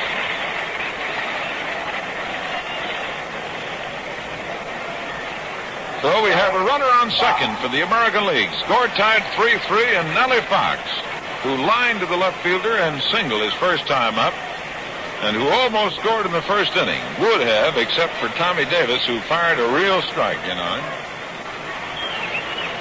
Jim Bouton of the New York Yankees starting to throw in the Yankee bullpen, and we're about to get some activity in the National League bullpen. Versales leads from second as the pitch comes down. A bunt down to third baseline. Foul. Fox just dropped the bat, let the bat do the work, and he was halfway down the first baseline.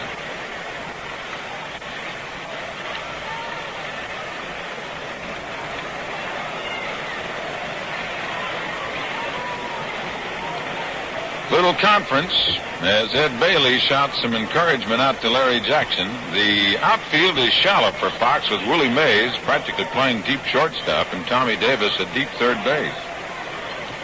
All right, one strike, one out. A runner on second. Here's the pitch to Fox. Fouls it back on the screen, and it's strike two. Ray Culp of the Philadelphia Phils, the right-hander, goes to work in the National League bullpen. Jim Bouton, the right-hander from the Yankees, starting to throw in the American League bullpen. 3-3 the score. 8 hits for the American League, 4 hits for the National League. A check back on Versalles now by Larry Jackson. Pitch to Nellie Fox. Down low. Nice stop by Bailey, and it's 1-2.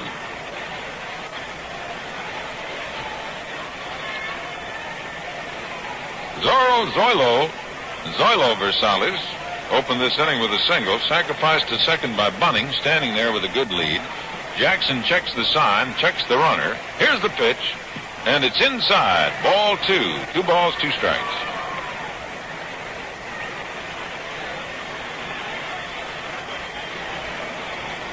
Nellie Fox, who despite the fact that he's the oldest American League player in this game, shows the enthusiasm of a young boy, chokes up on that bat about 6 inches. Looks out to Jackson, who's ready to work. Pitch coming down. And he threw his bat at it, dropped out of the catcher's mitt. Now going to third is Versalles, and the throw to first, and he's out. Strikeout with an assist going down. He didn't see the ball, and Versalles moved to third base on the play. Ed Bailey could not find that ball. And by the time he had discovered it, and the time Fox, who was discouraged by the fact that he had struck out, could move on out, the throw was to first, but Versalles moved to third. 2 down now, and Albie Pearson, with 2 hits in 2 times at bat, stands in against Jackson. Here's the pitch. Strike on the outside corner.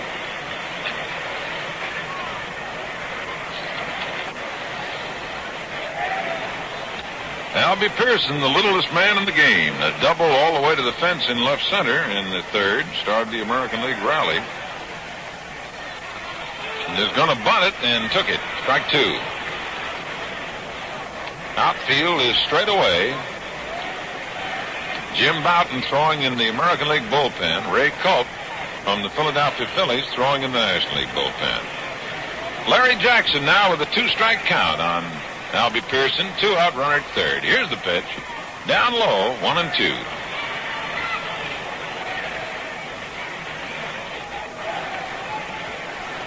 Right side of the infield for the National League, well back with his left-hand batter.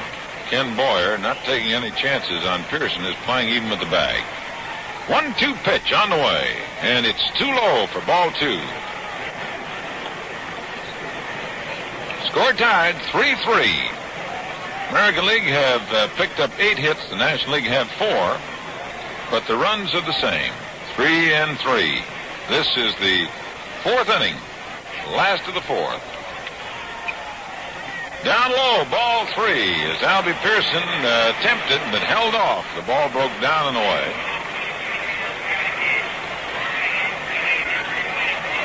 3 balls, 2 strikes. 2 out, Versalles, the base runner at third. On deck is Al Kaline. Here's Jackson with the 3-2 pitch. Down she comes, and it's a ground ball foul. Bill White with a good glove comes up with it, but a foul ball. Always an impressive sight to take a look at the umpires who right on the line. Hank Soar at the plate, Bill Jakowski at first base. Bill Haller of the American League out there along the line. 3-2 pitch coming down. Struck him out. Gave him a curveball, changed the speed, got him on it. So the American League fails to score in their half of the 4th, and at the end of 4 innings, the score is tied. National League 3, American League 3.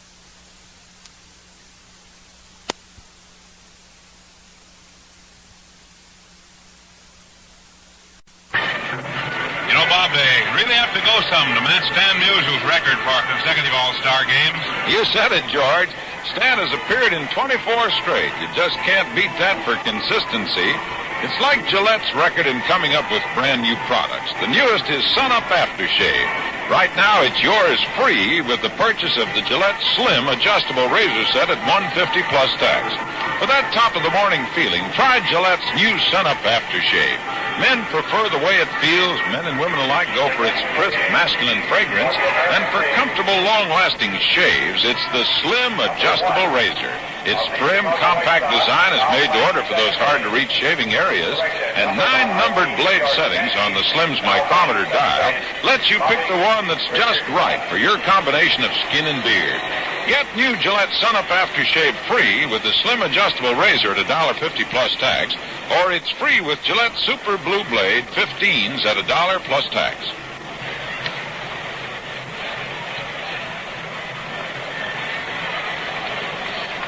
Tommy Davis.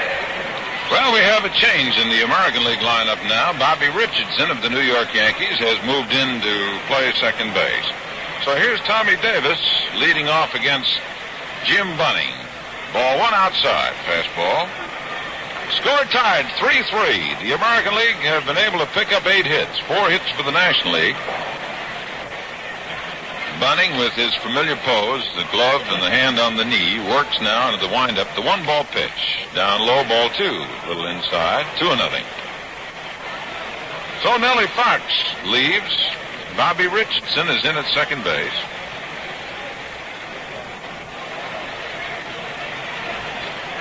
Score tied 3-3 as we play in the top of the 5th inning. Jim Bunning with the 2-ball pitch. Misses, ball 3. Davis has bounced out, singles sharply into left. And his excellent throw in the first inning brought this crowd virtually to its feet. 3-0 count. Bunning with the 3-0 pitch. Hits it over, 3-1. Now Davis takes a look down to Gene Mauch, the Philadelphia Phillies manager, coaching at third base for the National League. And on the 3-1, we'll see what Tommy Davis decides to do. The windup by Bunning, pitch on the way. And he takes it for ball 4 outside. So Bunning gives up a walk. And the National League has a base runner. That is the third base on balls given up by American League pitchers today. Ken McBride, who worked the first 3, walked Mays and Bailey. Bunning, who retired the side in order in the 4th, gives up his first walk. And up there now is Hank Aaron. He's forced a runner and bounced out. He'd like umpire Hank Shore to take a look at the baseball. Earl Batty reaching up. And Hank Shore says it's okay. Back out she goes. Amazing thing of baseball. It's delivered by these all-star pitchers. Travels probably in excess of 100 miles an hour. The batter sometimes can notice a little smudge or something on it. Here's the stretch. The check on Davis by Bunning. The pitch, and it's outside. Ball 1. Aaron takes a look down to Gene Mauch. Score tied 3-3. We're in the top of the 5th inning. 3 runs on 4 hits, no errors for the National League. 3 runs on 8 hits and no errors for the American League. Outfield deep in all positions for Aaron. Pitch by Bunning. There's a high fly ball into right center field. Albie Pearson is under it and takes it. And there's 1 away in the 5th inning. 1 down. Up now is Bill White. White, the left-hand batter. He's bounced out to the third baseman, grounded out to Joe Pepitone, the first baseman. He's 0 for 2. The outfield naturally with this powerful left-hand batter swings to the right. Richardson in now at second base, moves deep. Malzone a cut away from third in the event of a bunt or a slash on that side. Bunning checks on Davis, the runner at first. Pitch coming. There's a foul back in the stands, out of play.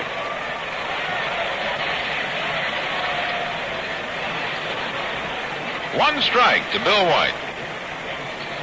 Score tied, 3-3. Bill White is the first to reach 100 hits of any batsman in either league in this season of 1963. He's been stroking that ball for the St. Louis Cardinals. 1 out, 1 on, 1 strike. The next pitch. He hits a little number to the left side. Malzone coming over, goes back to second to Richardson. Ball bounces out of his glove. There's Davis going on. And White had made a big turn at first, but will get back safely. Malzone came in on that number that was hit just to the left of the mound in trying to throw to Richardson. He hit him up on the hands. And the ball bounced out of Bobby Richardson's glove. Official scorers will talk that one over. I'm sure White will get on the fielder's choice. And now the question is whether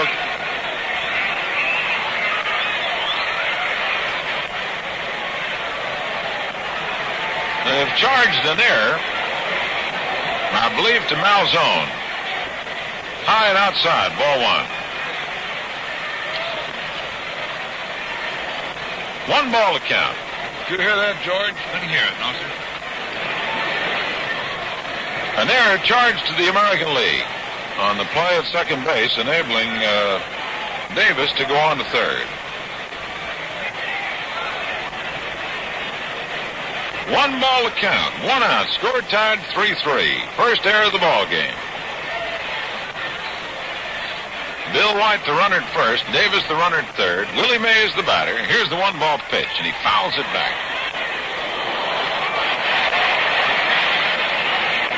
Bunting not an easy man for a right-hander to hit. Culp will undoubtedly come on in the last of the fifth. He has concluded his warm-up tosses and has moved near the gateway out in left field. The outfield shades to the left. The 1-1 pitch to Mays. Swings and hits the number to the right side. Pepitone grabs the ball, is going to the bag, and Davis comes on to score. Well, Willie Mays just pushed that ball to the right side. Pepitone grabbing the ball, stepped on first. And Ed Bailey, who had moved out there, is called back as Willie Mays grounds out to the first baseman. Davis comes on to score, and it's 4-3, the National League. And on to second base goes Bill White. Well, Mays moves up the runner. And here comes Stan the Man Musial.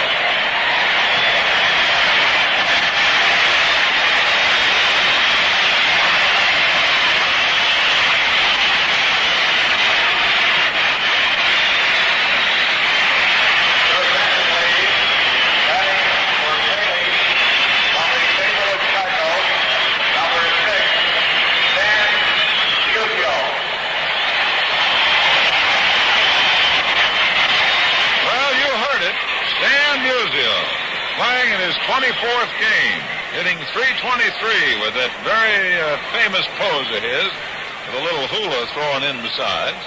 Runner on second. Pitch is a swing and a miss for a strike. The official scorers have indicated to us that the error has been charged to Bobby Richardson. The error which enabled Davis to go on to third. 4-3, the National League now leading. On Willie Mays' bouncer to the first baseman, Pepitone, bringing Davis in from third. Pitch to Musial. Swings and drives one into right field. Kaline is there, and he makes the catch. Line drive to Al Kaline. So, one run on no hits, one error. And it's the end of 4.5 innings. National League 4, the American League 3. The first half of today's game has been brought to you by the Gillette Safety Razor Company. The second half of today's game is brought to you by Chrysler Corporation. In the business. That's Chrysler, backed by your Chrysler Motor Corporation dealer's 5-year, 50,000-mile warranty.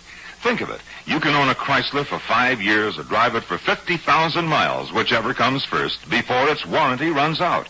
The warranty protects the powertrain of your Chrysler, the vital parts of your car that would require expensive repairs if needed. No other American car offers you this protection for such a long time. All you need to do is make sure your Chrysler has been serviced according to Chrysler's certified car care schedules. And when you own a Chrysler, you do that anyway. What's more, you can own a Chrysler right now for prices that start as low as some models of the low-priced field. And you get Chrysler's clean custom looks, luxurious interiors, husky V8 performance. Plus, and don't forget it, your Chrysler dealer's 5-year, 50,000-mile warranty, the best guarantee of quality in the business. Stay tuned for warranty details later in this program. We move to the last half of the fifth inning. The score, National League 4, the American League 3. Now my pleasure to turn this microphone over to the gentleman of the Kansas City A's, Mr. George Bryson. Thank you very much, Bob.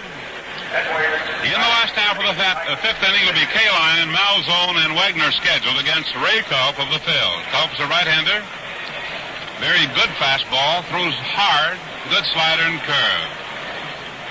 Johnny Edwards has now come in to catch, Cincinnati catcher. And Edwards will be batting in the number 9 spot. The first pitch down to Kaline's a curve, called strike.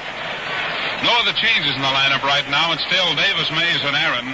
Boyer, Grote, Javier, and White. Brand new battery. Culp in the windup. Here's the pitch on the way. Kaline bounces it back to the left side of the mound. A backhand play by the pitcher. Throws to first. Got him. Nice play. Kaline bounces one. Tossed the mound off to the side of the mound, and Ray Culp went off towards third, backhanded it, and threw him out. 1 out in the fifth, and the score all tied. Correction. Score is 4-3, National League leading. Frank Malzone, right-hand hitter, popped out to the shortstop, single, scored a run and knocked in a run. Right-hand hitter pitches low, ball. On Malzone, they play around the left and short all the way around. Dick Groth, the shortstop, back in the hole. Right-hand hitter, Ray Culp in the windup, delivers. A call strike on the hands over the inside corner, so it's now a ball on the strike. Score 4-3, the National League leads. Good ball game, sparkling plays. Willie Mays in left center field. Here's the pitch. Hit his bat on a check swing. That's a strike, and it's a ball and 2 strikes. 1 out in the fifth. Woodishik, a left-hander in the bullpen now. The Houston Colt 45s.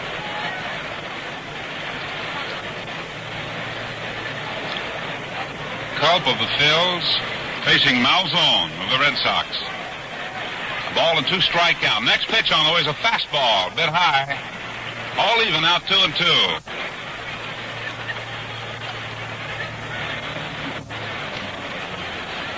Culp has been a starting pitcher for the Phillies in some relief. Here's the 2-2 pitch. It's taken a bit low, and we go all the way now. 3 balls, 2 strikes. They give Malzone all the right field line, perhaps 100 feet of it all the way.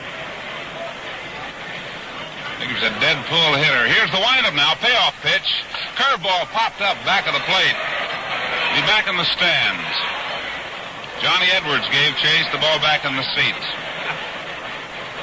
Great big crowd here today, out in center field. Bleacherites enjoying the sunshine. And a good ball game. 4-3, National League.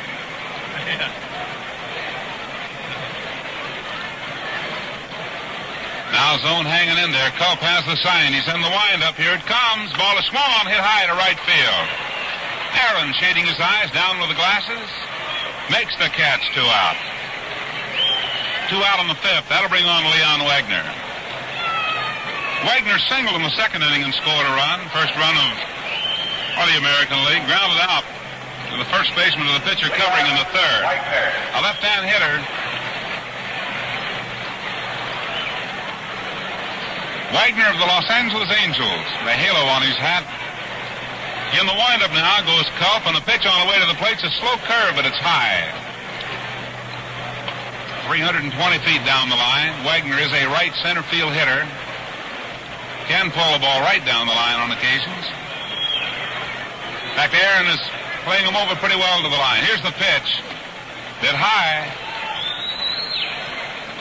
2-0 the count now with 2 gone on the fifth. Wagner the hitter. And the score 4-3, National League leading. Here's Culp's next pitch. Wagner swings on it and fouls it back here. Back of the plate. Into the netting, bouncing back down on the field, and the count is now 2-1.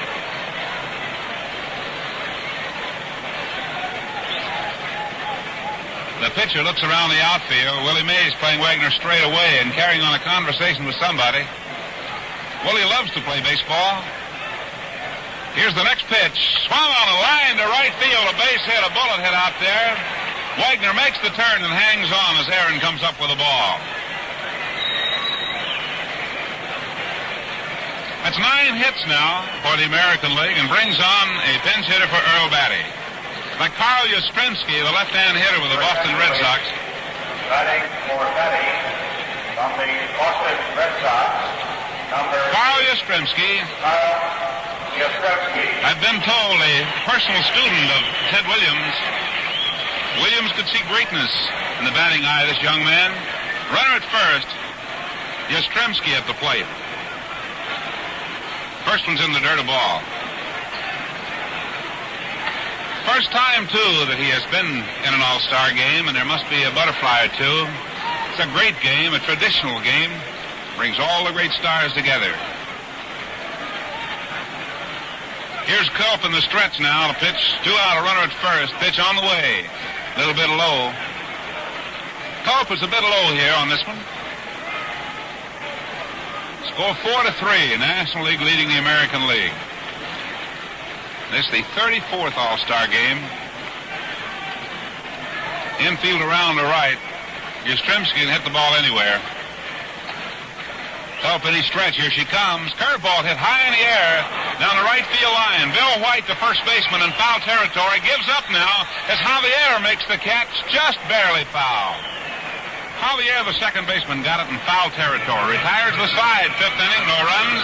On one hit, no errors. The man left. Score now as we go to the top of the 6th here. National League 4, American League 3.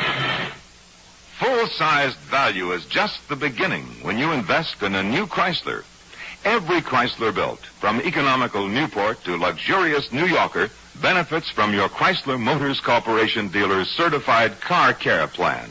This plan protects your Chrysler, keeps it performing the way a Chrysler should for as long as you own it. Your car is serviced at reasonable intervals by skilled experts who know it outside in, inside out. These men are specialists, skilled Chrysler-trained technicians. Believe me, they know what makes a Chrysler tick, and they know how to use the right tool at the right time for every job, from a minor repair like a faulty windshield washer to a major repair like an engine overhaul. Your Chrysler is in good hands when it's serviced the certified car care way, approved by the engineers who designed your Chrysler-built car. See your Chrysler dealer about the best new car investment in the business. While the changes are being made, let's pause 30 seconds for station identification. Industrial Bank of Schenectady offers complete banking services for the individual and the businessman, as well as a willingness to talk over any financial problems you may have and to help in any way possible. Loans, checking accounts, savings accounts, safe deposit boxes, Christmas club. All these services and more besides are yours at Industrial Bank of Schenectady, the truly friendly bank for you.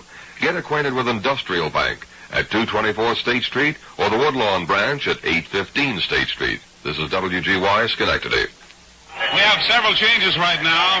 Bob Allison is in right field. Carl Yastrzemski goes into left field. Albie Pearson stays in the ballgame in center field. Brooks Robinson is at third base. Catching, Elston Howard of the Yankees. And Jim Boughton is the pitcher. And the first pitch on the way to Kenny Boyer. Ball 1.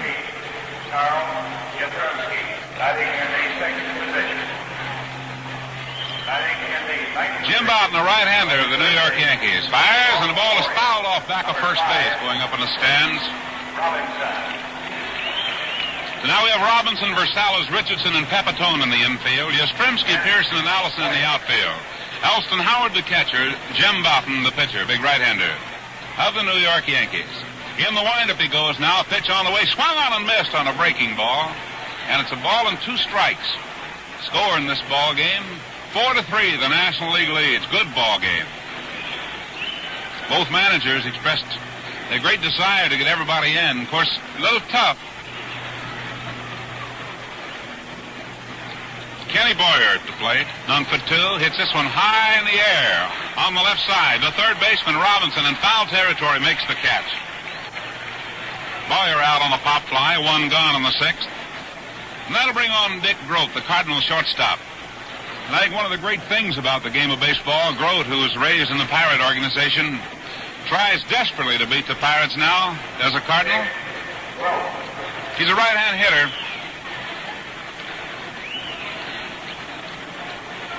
Facing the right-hand pitching of Jim Boughton of the Yankees.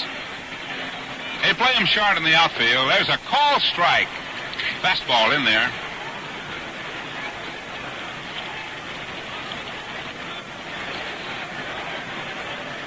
Jim Boughton gets a sign now from Elston Howard. In the windup he goes. Here's the pitch, and it's a changeup swung on a line foul down the left field line in the seats. Pulled the string that time. We haven't seen too many changes. In fact, both pitching staffs, predominantly fastball and slider pitchers. And one of the real hummers in the American League, Juan Pizarro, is warming up in the bullpen. Woodashik, Colt 45s, the National League. Here's a pitch outside. Now it's 2 balls and 2 strikes. He checked out. A ball and 2 strikes on the board. 1 gone in the 6th. Bowden cranks up, delivers in a hurry. Overhand curveball hit on the ground to the third baseman. Robinson has it. Has to hurry the throw. Got him. One of the great glove men, Brooks Robinson. Oh, the league is full of fine third basemen. Both leagues, for that matter. 2 out on the 6th, and here's Julian Javier. Javier, the second baseman of the St. Louis Cardinals, has struck out and popped out. They're scored 4-3. National League leads. Out hit by 5 hits. 2 gone in the 6th. Bowden gets a sign now from Elston Howard to pitch overhand curve, fouled off. Bowden coming right over the top.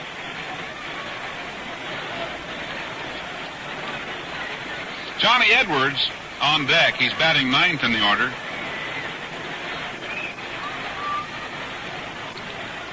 Bowden set again. 2 gone in the 6th inning. In the windup, Bowden. Pitch on the way to the plate's a fastball hit on the ground. Big hopper to the shortstop, Versailles. Quick throw in the dirt and picked up by Pepitone in time. Good play at first base. 6th inning, no runs, no hits, no errors, none left. Score now as we go to the last half of the 6th inning. National League 4, American League 3. Pull over, Charlie. There's Bob and Vivian. Hey, give you a lift? Charlie, a new Plymouth. How's it drive? That handles like a dream. Why, how's the gas mileage, Charlie? Oh, it's really great. I get... Pull over, Charlie. There's Ed and Gloria. Give you a lift?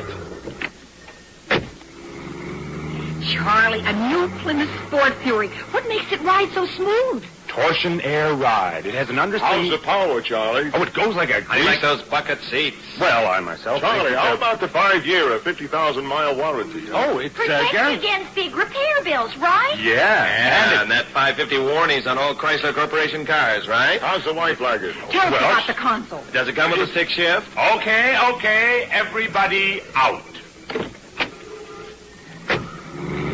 If you have that many questions, see your Plymouth dealer. And stay tuned for warranty details later in the program. More changes being made, and while they are, let's pause 30 seconds for station identification.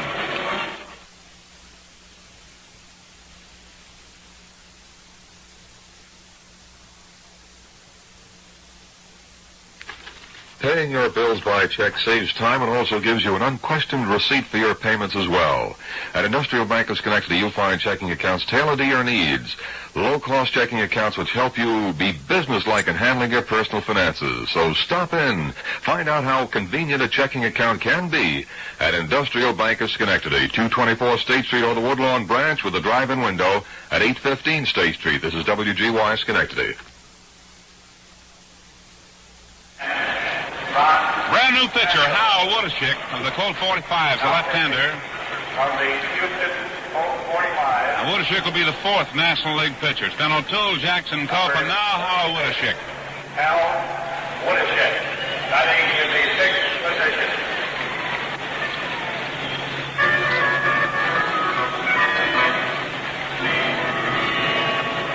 About ready to go now, last half of the 6th inning. Joe Pepitone, the first baseman, has struck out and lined out. Struck out swinging in the 2nd inning.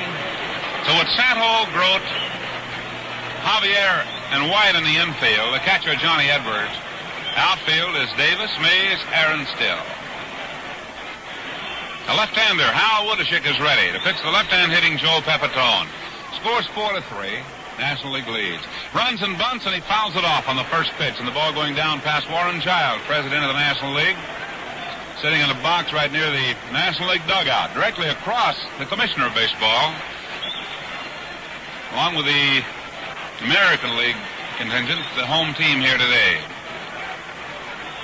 A strike to count on Pepitone. The windup by Woodashik, sidearmed him low. A ball and 1 strike now. Willie Mays playing short center field. They play Pepitone straight away in the outfield. Around the right a little bit in the infield. The third baseman, Santo, in close. Here's the next pitch. A bit high. 2-1. Beautiful day. Gee, you couldn't want a better day for an all-star game. Colorful uniforms, beautiful ballpark, and fine plays. And a close one. Here's Woodishik's next pitch. And a swung on and missed on a curved ball, 2-2.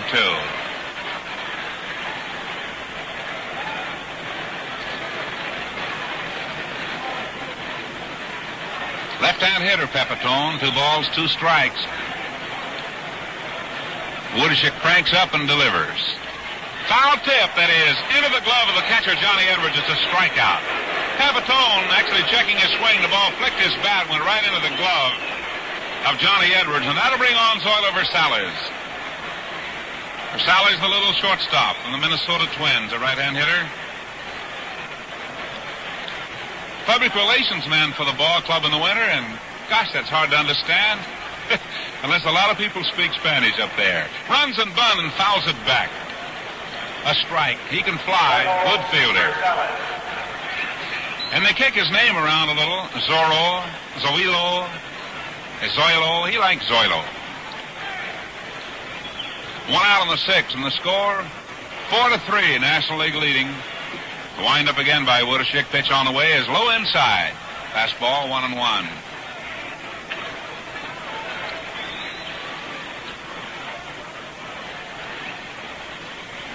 Zoilo chokes up the bat a little bit. Crouches right over the plate. Here's Woodishik's next pitch, and it's a curve just missed outside. 2-1.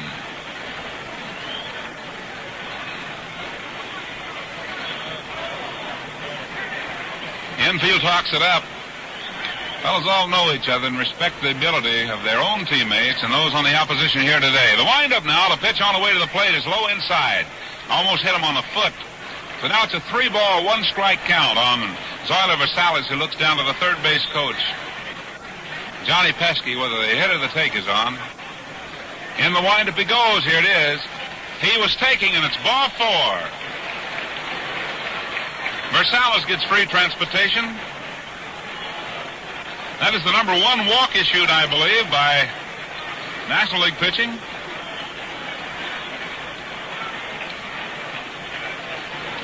Now here's the third baseman of Baltimore, Brooks Robinson, a right-hand hitter, batting in the 9th position.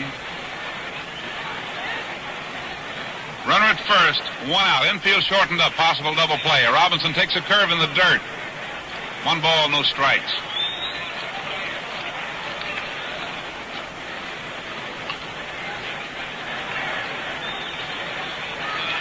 Robinson, born in Little Rock, lives in Baltimore now. Big guy, 6'1", 190. Fine third baseman. Here's the stretch, the pitch on the way. Hit through the middle, across second base into center field. Versalles on the way to third. Mays coming up with the ball, does not throw. So you have there one of the great throwing arms in baseball being tested by one of the great runners in baseball as Versalles went into third base, and Mays had lost the battle because he had to come in and get the ball. So Versalles is at third. Robinson is at first, and here's Bobby Richardson, the Yankee second baseman, up for the first time in the ball game. Richardson has demonstrated over the years that he's a great hitter in the clutch. Witness his success in the World Series. National League 4 run, American League 3. American League now has 10 hits, National but 4. Runners first and third and 1 out. Infield in. The pitch. There's a ground ball going to the shortstop. He has it over to second for 1. Throw to first. Double play. So Richardson hits into a double play. Growth to Javier White to end the inning and the threat. The 6th inning produces no runs on 1 hit. There were no errors and a man left. So at the end of the 6th inning, the score, National League 4, American League 3. Why is Valiant the best all-around compact anyone's come up with yet? Here are just a few reasons. A choice of two engines, the Pepe Economical Standard and the hot-performing 225. Lasting value with rust-protected, rugged one-piece body. And your Plymouth Valiant dealer has low price tags right now. Remember, Valiant has the first and only 5-year or 50,000-mile warranty. Yours only on cars from Chrysler Corporation. For more information on the warranty, stay tuned to this station. It's getting late. See your Plymouth Valiant dealer right now.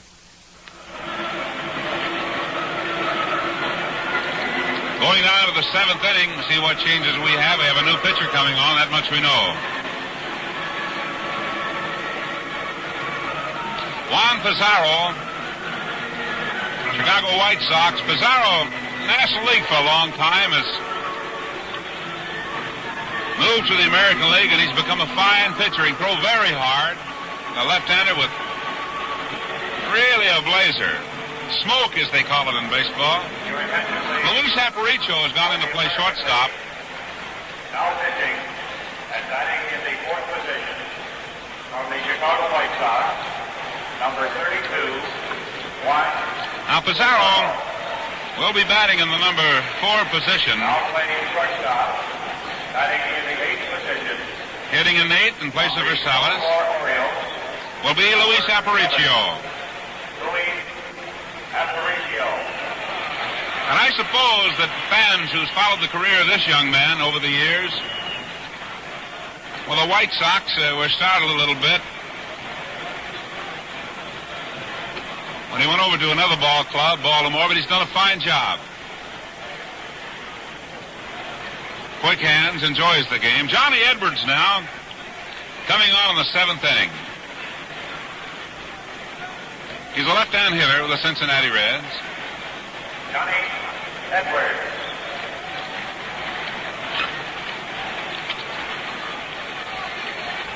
Pizarro ready to throw the first one up there, and he does. It's a fastball over the outside corner.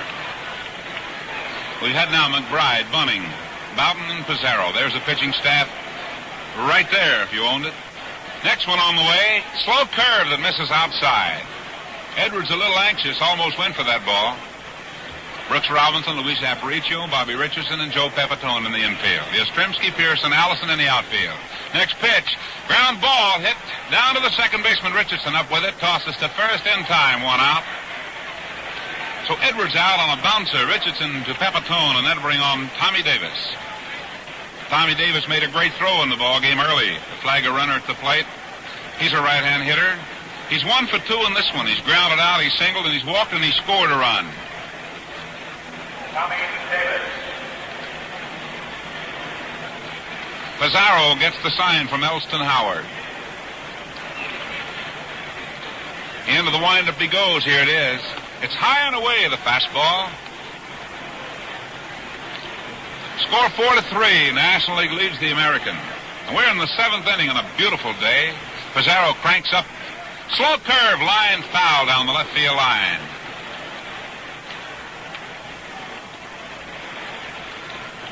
So now it's a ball and a strike on the right-hand hitting Tommy Davis of the Dodgers. 1 ball, 1 strike. The windup, pitch to the plate. Slow curve, fouled off. Got him way on the front foot that time. But Tommy Davis is strong. Sometimes off balance can hit the ball a long way for you. Ball and 2 strike count. 1 out on the 7th. Pizarro gets the sign from Elston Howard, throws the ball, it's hit high into the air into left center field. Albie Pearson calling for it, and he's got it. Davis out on a very high fly ball to center field, 2 gone now, and that brings on Henry Aaron. Aaron is grounded out. Safe on the fielder's choice, scored a run, and was out on a fly to center field. So now with 2 out on the 7th, the score 4-3, National League leading. Pizarro, the left-hander, delivers. Slow curve, call strike. The slow curve from Pizarro is kind of a favor. This boy, he can blaze. Here's Pizarro's next pitch. Slow curve again, call strike 2. So now we have the battle of Pizarro with a known fastball and the ex-teammate of Henry Aaron, And Henry looking at two slow curves. They'll talk about that later. You can bet on it. 0-2 pitch. He fastballed him way outside. Just showed him that one. Gene Mock says, come on, Henry. Down at third base. He's coaching down there. Last year's National League Manager of the Year. The windup by Pizarro. Fastball a bit high. Oh, and he hummed that one. 2-2. Probably the fastest man we've seen here today. At least that pitch was thrown harder than any we've seen. 2 balls and 2 strikes, 2 out. In the 7th inning, and Pizarro delivers. Slow curve hit high to center field. Albie Pearson should get it. He's over there now, and he's got it, and the side's retired. So in the 7th inning, it's no runs, no hits, and no errors. And the score now is we'll go to the last half of the 7th. National League 4, American League 3. Whenever you buy a new automobile, there are 2 important points to consider: the car and the dealer who sells it. That's why so many people are beating a path to their Plymouth Valiant dealers. For Plymouth, on the move in '63, and on the move right now with the best buys of the year. For Valiant, best all-round compact anyone's come up with yet. And for certified car care, your Chrysler Motors Corporation dealer's health plan to prolong the life of your car. That's where the dealer comes in. His men are trained in certified car care techniques of servicing and maintenance. They have the right tools, specially engineered for Plymouth and Valiant cars. They have the right parts, factory-approved parts, to keep your car running like clockwork. And they have the certified car care plan itself, a program that gives you a written record of the care your car receives. So if you're in the market for a new automobile, think of the car and the man who will service it. Think about Plymouth, Valiant, and the dealer who gives you certified car care, yours only with Cars by Chrysler Corporation. In this last half of the 7th inning now, we'll have Albie Pearson, Bob Allison, and the pitcher schedule. Albie has done all right here this afternoon. He's singled and he has doubled. He scored a run and he struck out swinging. Little center fielder. Albie Pearson. Al Woodishick, hole 45, left-hander, will do the pitching now to Albie in the last half of the 7th inning. American League trails by a run. They've had opportunities. Next pitch is a strike. Belled high with the outside corner as Albie bluffed a bunt. And that brought Ron Sato, the third baseman, up in a hurry. Ron right now rearranging some of the soil out there halfway towards the plate. A strike to count on Albie, leans over the plate. Here's the pitch to him. And it's hit back to the glove of the pitcher, Woodishick. Threw him out at first base. Albie hit one on a one-hopper back to Woodishick, who tossed him out. Woodishick to White, 1 gone in the 7th, and that brings on Bob Allison. One of the strong hitters in baseball. Allison up for the first time. Big right-hand hitter of the Minnesota Twins.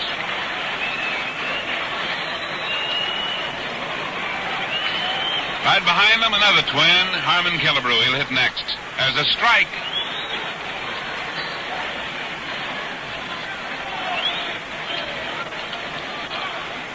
Born in Raytown, Missouri, lives in Minnesota now. Here's the pitch. There's a strike called on Allison.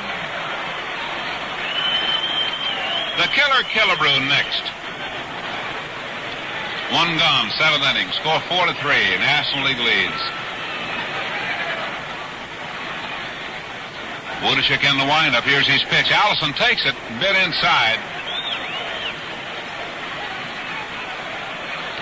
Allison is 6'4", weighs 220 pounds.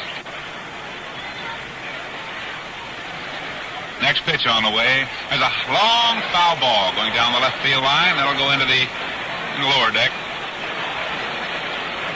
A ball and 2 strikes. Al Woodishick, a left-hander, one-time pitcher with the Cleveland Ball Club. Score 4-3, National League leading. 7th inning. Here's the windup, the pitch. Allison swings and bounces it foul down past Sam Mealy, coaching at first. Well, Mealy, the Twin manager. The hitter is Allison, the Twin right fielder. The on-deck hitter, Killebrew, the left fielder for the Twins. People in Minnesota proud of this power. 1 out in the 7th. And Woodishick ready to pitch, and he does. And the ball is swung out and missed. He struck him out with a fastball. Allison, the big man out of there swinging. Now here comes Harmon Killebrew. Right-hand hitter. And this fella has got muscles on his muscles. He's big. Right now, it's 4 runs, 4 hits, and no errors for the National League. The American League, 3 runs, 10 hits. They've committed 1 error. American League not capitalizing on their hits. Woodishick ready to pitch to the killer, and he does. It's outside a ball. Complimentary nickname for Harmon. He's called the killer. Most ball players have nicknames, one kind or other.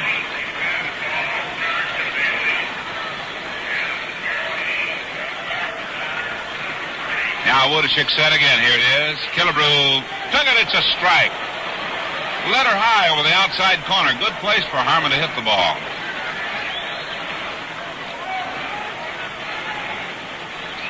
Oh, he's in a hurry out there, Woodishick. Next pitch is a strike call. Woodishick nibbling on the corners now. And it's a ball and 2 strikes. 2 out in the 7th inning.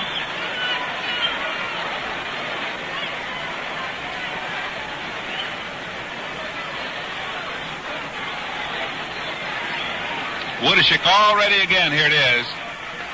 Call strike 3. Fool him that time. So the 7th inning, no runs, no hits, and no errors, and nobody left. And the score now, the end of 7, National League 4, American League 3. What's the biggest thing about Dodge this year? The big Dodge 880. Here's a car for the big car man. The biggest, brawniest Dodge made. Big for easy handling, real comfort at the wheel and on the road. Big on power for sizzling performance when you need it. Big on styling with a look, a line that sets it apart from all other cars on the road. Big on value with torsion air ride, battery-saving alternator, rust-protected Dodge body. And, of course, big on dependability. First of all, because it's a Dodge, quality engineered by Chrysler Corporation. Second, because it carries the first and only 5-year or 50,000-mile warranty in the business. Yours only on cars from Chrysler Corporation. For more information on the warranty, stay tuned to this station. Then see your Dodge dealer right now for one of the biggest buys on wheels and the best deal you ever made. The big Dodge 880. Some more changes now as we get going in our ball game. It gives us one more chance to have a station ID. We pause 30 seconds for station identification. Whatever your banking needs may be, a checking account, a place to save, a loan for any worthwhile purpose, a safe deposit box for your valuable papers, well, you'll find that Industrial Bank of Schenectady is the complete and helpful bank for you. Why don't you stop in at Industrial Bank and get acquainted?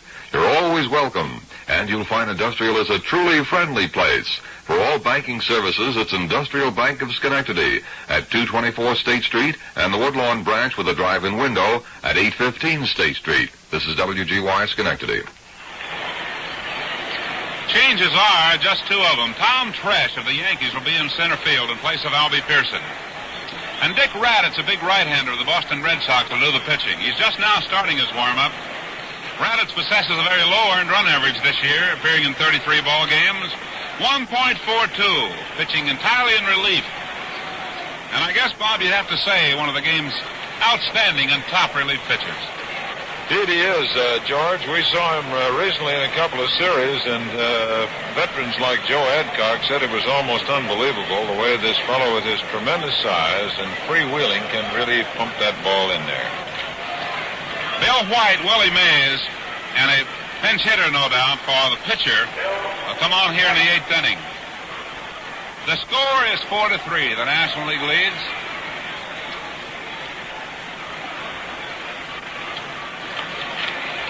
And Raddatz, a big right-hander, is ready. He weighs 235 pounds. Born in Detroit, lives in Royal Oak, Michigan. The first pitch is low, a ball.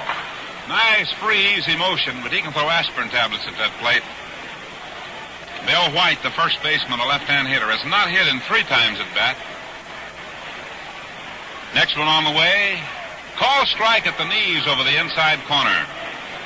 Defensively, we have Brooks Robinson at third. Aparicio is at shortstop. Bobby Richardson at second. Pepitone is still at first. Yastrzemski, Tresh, and Allison in the outfield.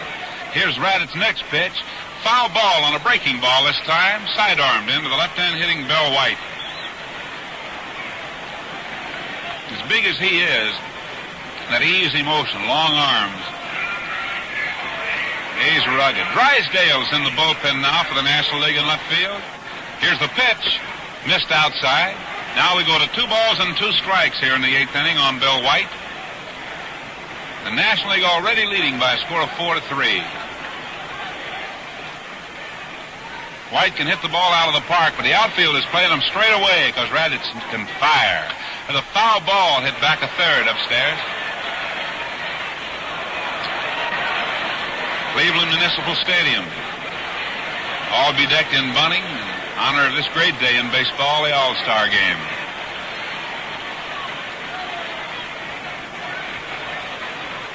Two balls and 2 strikes. White at the plate. Close one. 4-3. Here's Radditz pitching. Fouled off the screen back of the plate. And a slider, a breaking ball of some sort, got right in on the fist of the left-hand hitting White. Hit one of those right, I tell you, you get a handful of bees, a broken bat.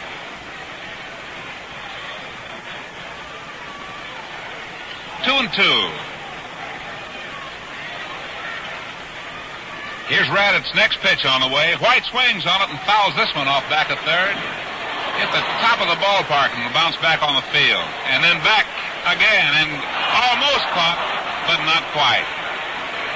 And a fellow's leaning over the temporary fence down there, all the fans. It looks like a bunch of blocks when you set them up. You don't push the first one over as the ball rolled down.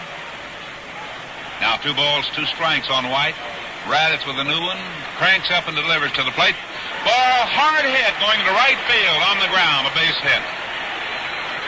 That's only the 5th hit and the first since the 3rd inning for the National League, and the batter now will be Willie Mays. Well, Willie has done just about everything here today. He walked, he singled, he grounded out, he batted in 2 runs, he scored 2, and he has stolen 2 bases.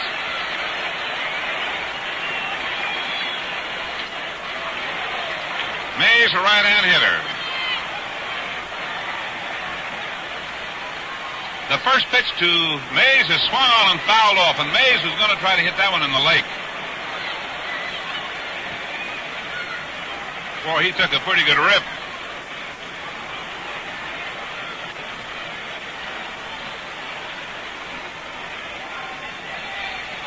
Next pitch to Mays is outside the ball.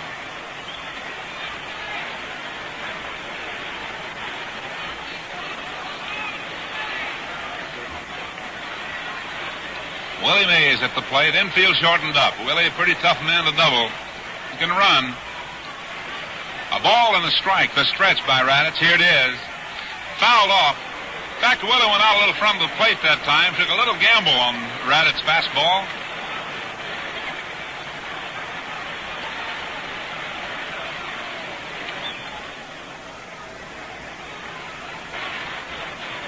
Score 4-3.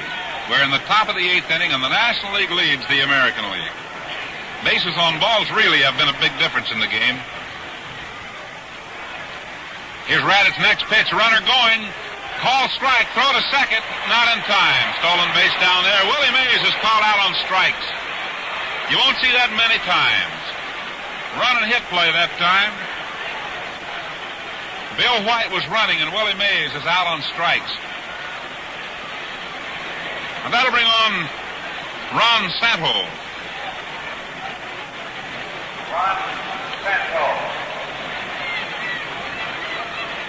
Santo, the Chicago Cubs' third baseman, a right-hand hitter with power. Willie McCovey has come out on deck.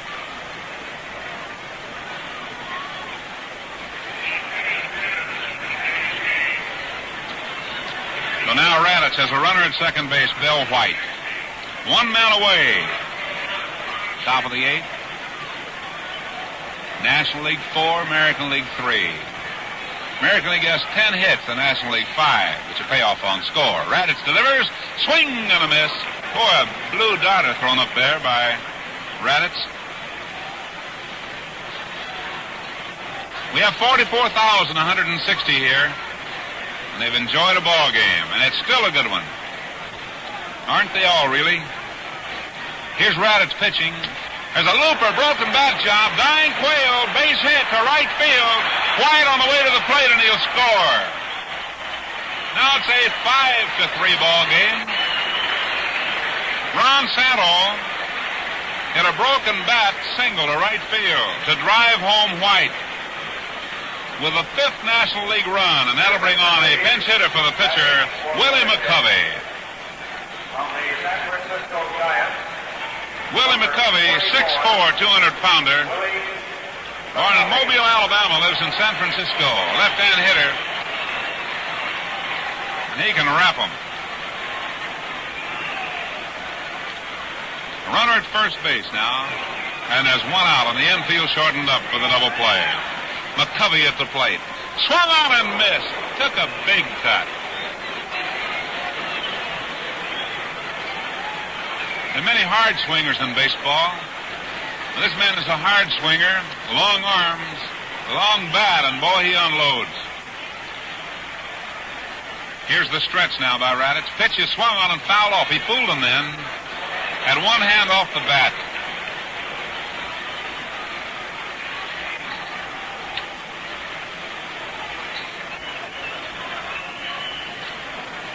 Five to 3 ball game. National leads.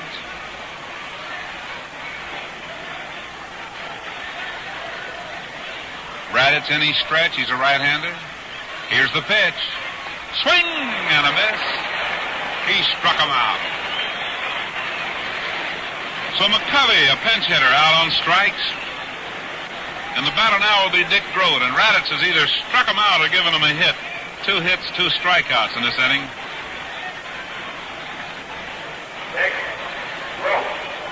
Grote's a right-hand hitter. And up to the plate 3 times, single once to bat in a run. Raditz in his stretch. Runner at first leads. Here's the pitch. A strike call.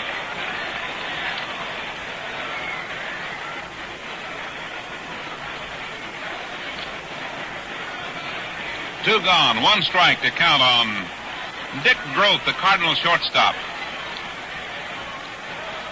Up and ready is Raditz. Santo in his lead. Here's the pitch.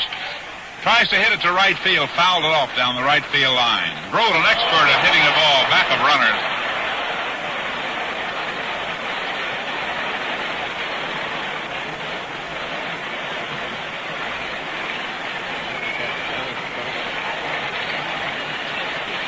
A little roar and rustle you hear. Somebody caught that ball and fell down and tore up a $26 pair of slacks for a $3 baseball. They do it all the time. It's all right. Name of the game. Now we're ready with a new one. Here's the pitch to the plate, and it's a called strike. And Raditz struck out the side, but he did give up in the inning. 1 run on 2 hits. No errors, and a man left. The score at the end of 7.5 innings. National League 5, American League 3. The 1963 Dodge. Sales up 65%. Did you ever wonder why some cars sell better than others? Styling, performance? With the 1963 Dodge, it's both. When it comes to styling, the Dodge Dependables are in a class by themselves. And performance? Here are cars that won't take a backseat to any others in their class. And with certified car care, Chrysler Corporation's health plan to prolong the life of your car, your Dodge dealer aims to keep the Dodge Dependables dependable. His men are specially trained to service and maintain every car in the full Dodge line. At their fingertips, they have Dodge-designed tools specially engineered for Dodge cars. They have factory-approved brand-new parts to keep your car in condition, plus the certified car care plan itself, a program that gives you a written record of the care your car receives. Dodge Styling, Dodge Performance, your Dodge dealer's certified car care plan, and the best deals ever offered. Just a few of the reasons why in 63 Dodge sales are 65% ahead. For the National League. Another change now. Now pitching for the National League of the Dodgers, Don Drysdale. Side wheeling right-hander. Drysdale is 6'6". Throw the ball hard. Great fastball. Good curve and slider. Elston Howard will be the first man to face him in the 8th. The American League now has this chance and one more. A kind of a quick recap at the moment. The difference really is the base on balls issued by American League pitchers. One of them in the 2nd inning scored. One in the 5th inning scored. It's all part of the game, like the error, the base hit, pop fly, whatever. Elston Howard comes on to hit against Drysdale. And this has happened before in the World Series. They look back and create the great moments. Both these men have had them. Big winner last year, Don Drysdale, winner of the Cy Young Award. Here's his first pitch. It's a fastball strike in there. Those of you who get a chance to see the American League and not the National League, Pizarro, a left-hander, same kind of a fastball as Drysdale has, a right-hander. Swing and a miss, and he threw a breaking ball to him. Strike 2. Elston Howard up there in place of Leon Wagner.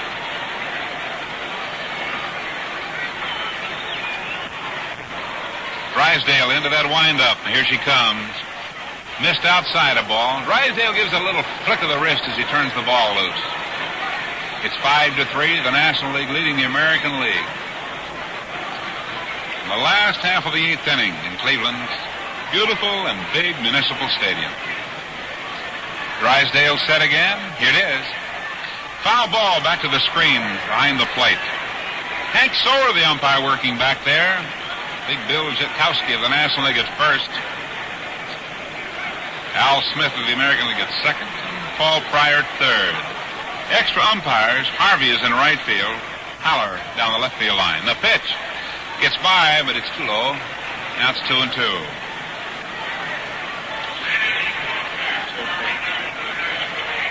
Sandy Koufax is now in the bullpen for the National League.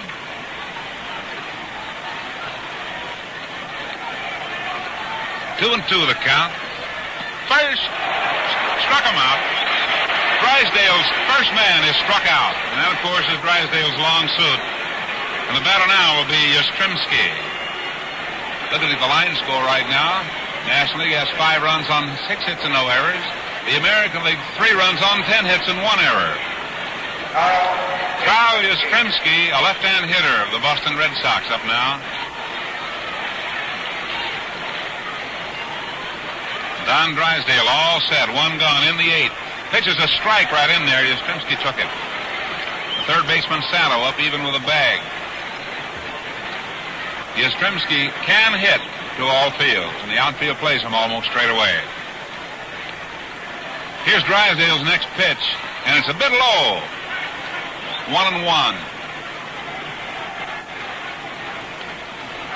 Great and classic game, the All-Star game.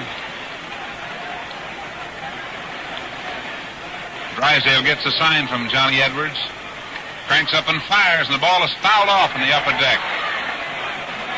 Back of the plate.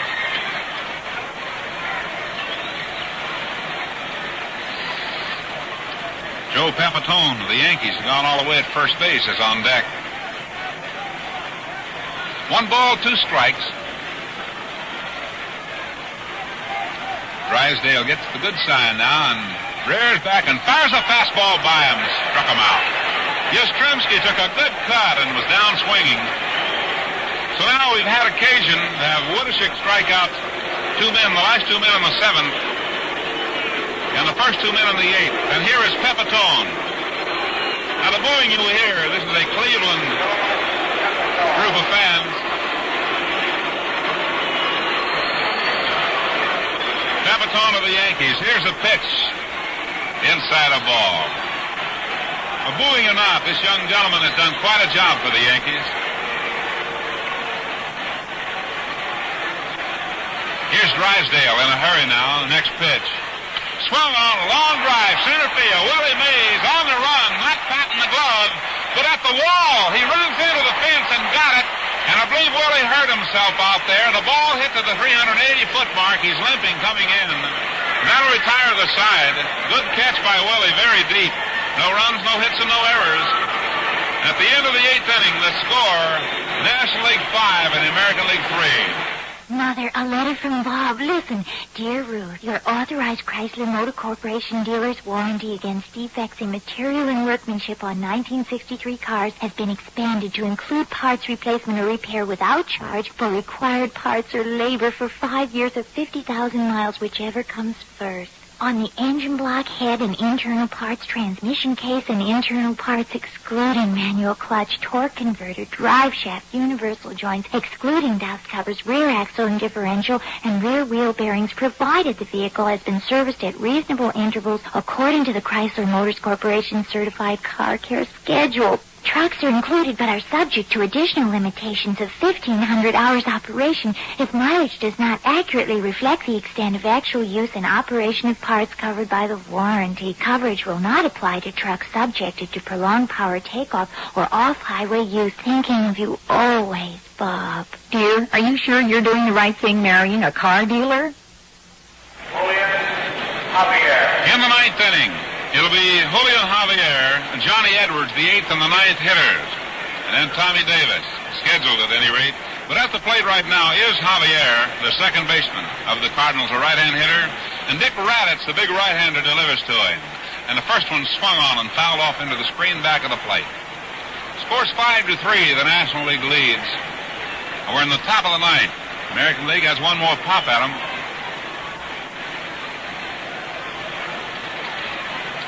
Koufax still busy in the National League bullpen. Raditz gets the sign from Elston Howard. Pitches. Javier takes that one outside, and it's 1-1.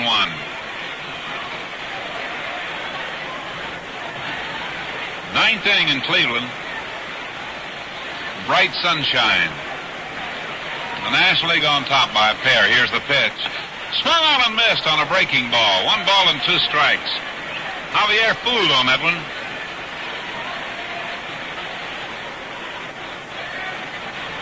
National League went 4th, 5th, 6th, and 7th innings without a base hit.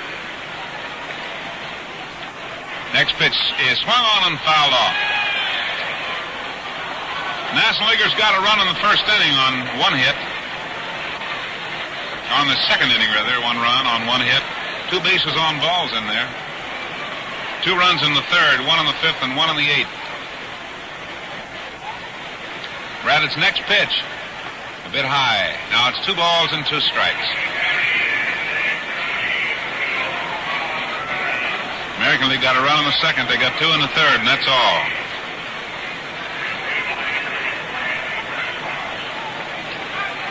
Two balls and 2 strikes as the big right-hander Raditz pitches. Swung on and missed. He struck him out. Javier out on strikes. And that'll bring on Johnny Edwards.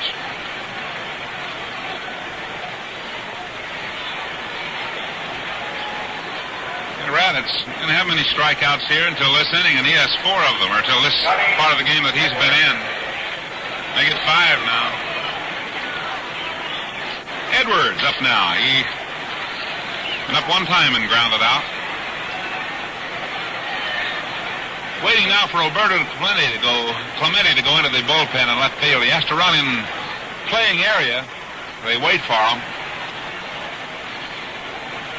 Probably go in place of Mays. Hopefully he wasn't hurt badly. Here's the pitch. Swing and a miss. And it's 1 strike.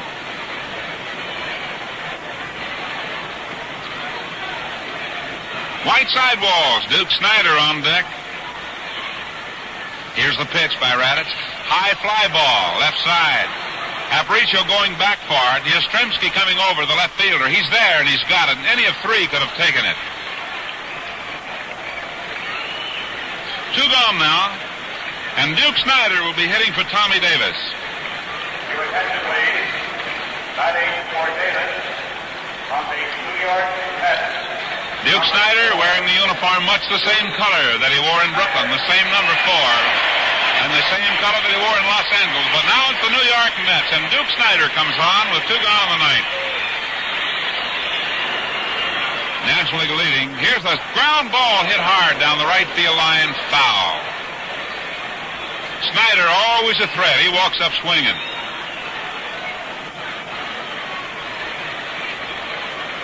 Score is 5-3. The National League leading in this ball game in the top of the ninth inning. Here's Raditz ready again. The curve ball in for a called strike.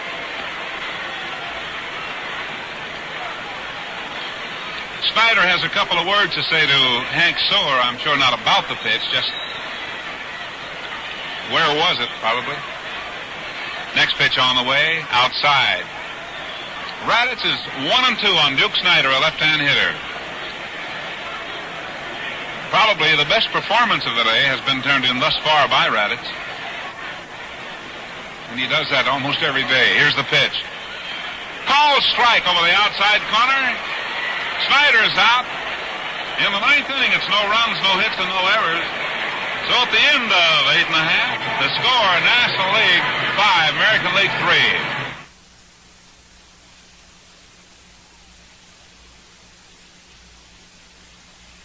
Known as the Success Car of the Year. It's the 1963 Dodge Dart. Big on room, yet small in price. A compact, but with enough wide-open spaces for family enjoyment. Big car power, but with real gas economy. And with all the engineering features that have made Dodge mean dependable. All this plus the first and only 5-year or 50,000-mile warranty you heard about earlier. Yours only on cars from Chrysler Corporation. For a look at the Success Car of the Year and for the best deal you ever made, see Dart at your Dodge dealers. Some changes now. Roberto Clemente goes into the ball game into center field. And Duke Snyder stays in the game and goes into left field.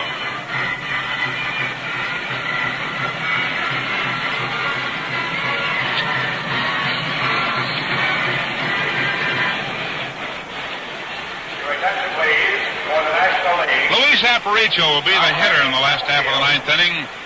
From the New York Mets, number 4. The Aparicio, Robinson, and Bobby Richardson schedule. Now the score's 5-3. Number 21, Roberto. And we're in the last half of the ninth inning. Announcement being made about the changes. Koufax, one bullpen, Mambo on the other. Here's the first pitch to Aparicio. It's high, a ball. Luis, a little guy, great shortstop, a right-hand hitter.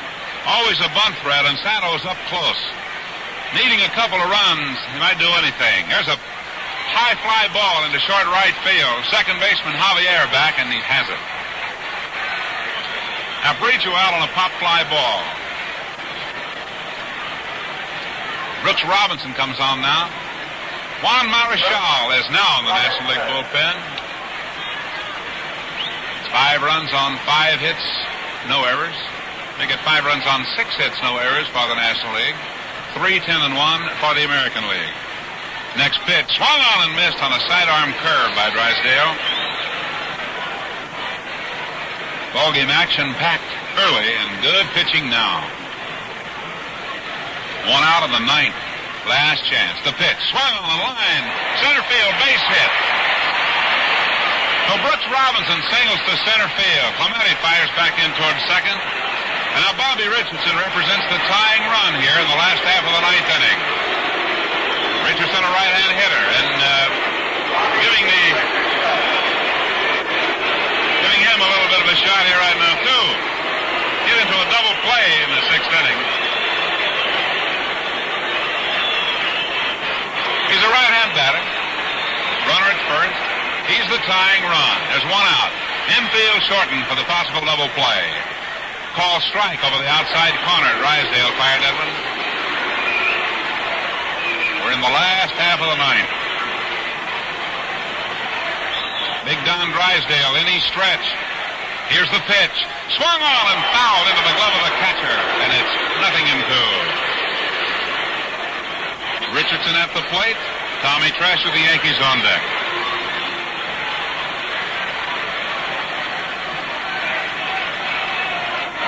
Drysdale gets that sign once again from John Edwards. In the stretch he goes.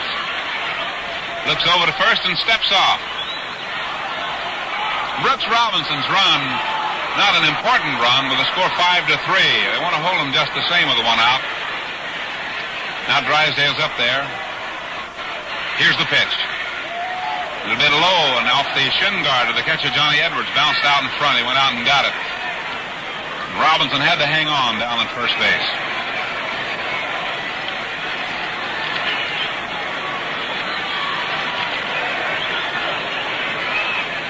Richardson from Sumter, South Carolina. Here's Drysdale's pitch. And it's a ground ball. Throw it out a second for one. Might be a game-ending double play. It is. White fired to Groth. Groth back to first base. And Richardson hit into two double plays, and this one ended the ball game. In the ninth inning, no runs on, one hit, though, no errors, and nobody left. And a final score in the All-Star game, National League 5, the American League 3.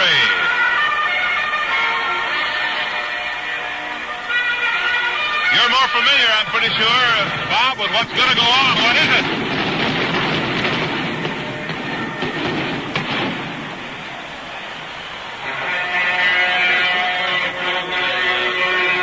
To the All-Star game. One of the most unusual endings, certainly of any spectacular ball game, in which a great little second baseman, who in some other great classics has been honored as the most valuable player, who hit into two double plays today.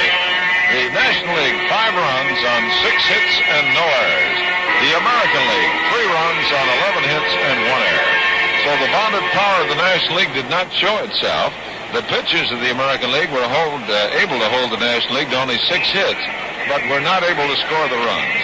The American League left 7 runners stranded on the bases, and a fine play by Tommy Davis in the first inning sort of set the theme for the whole affair when he threw to the plate to get Nellie Fox trying to score from third on a fly ball hit deep in the left field by Al Kaline. A wonderful, spectacular performance by a great number of pitchers.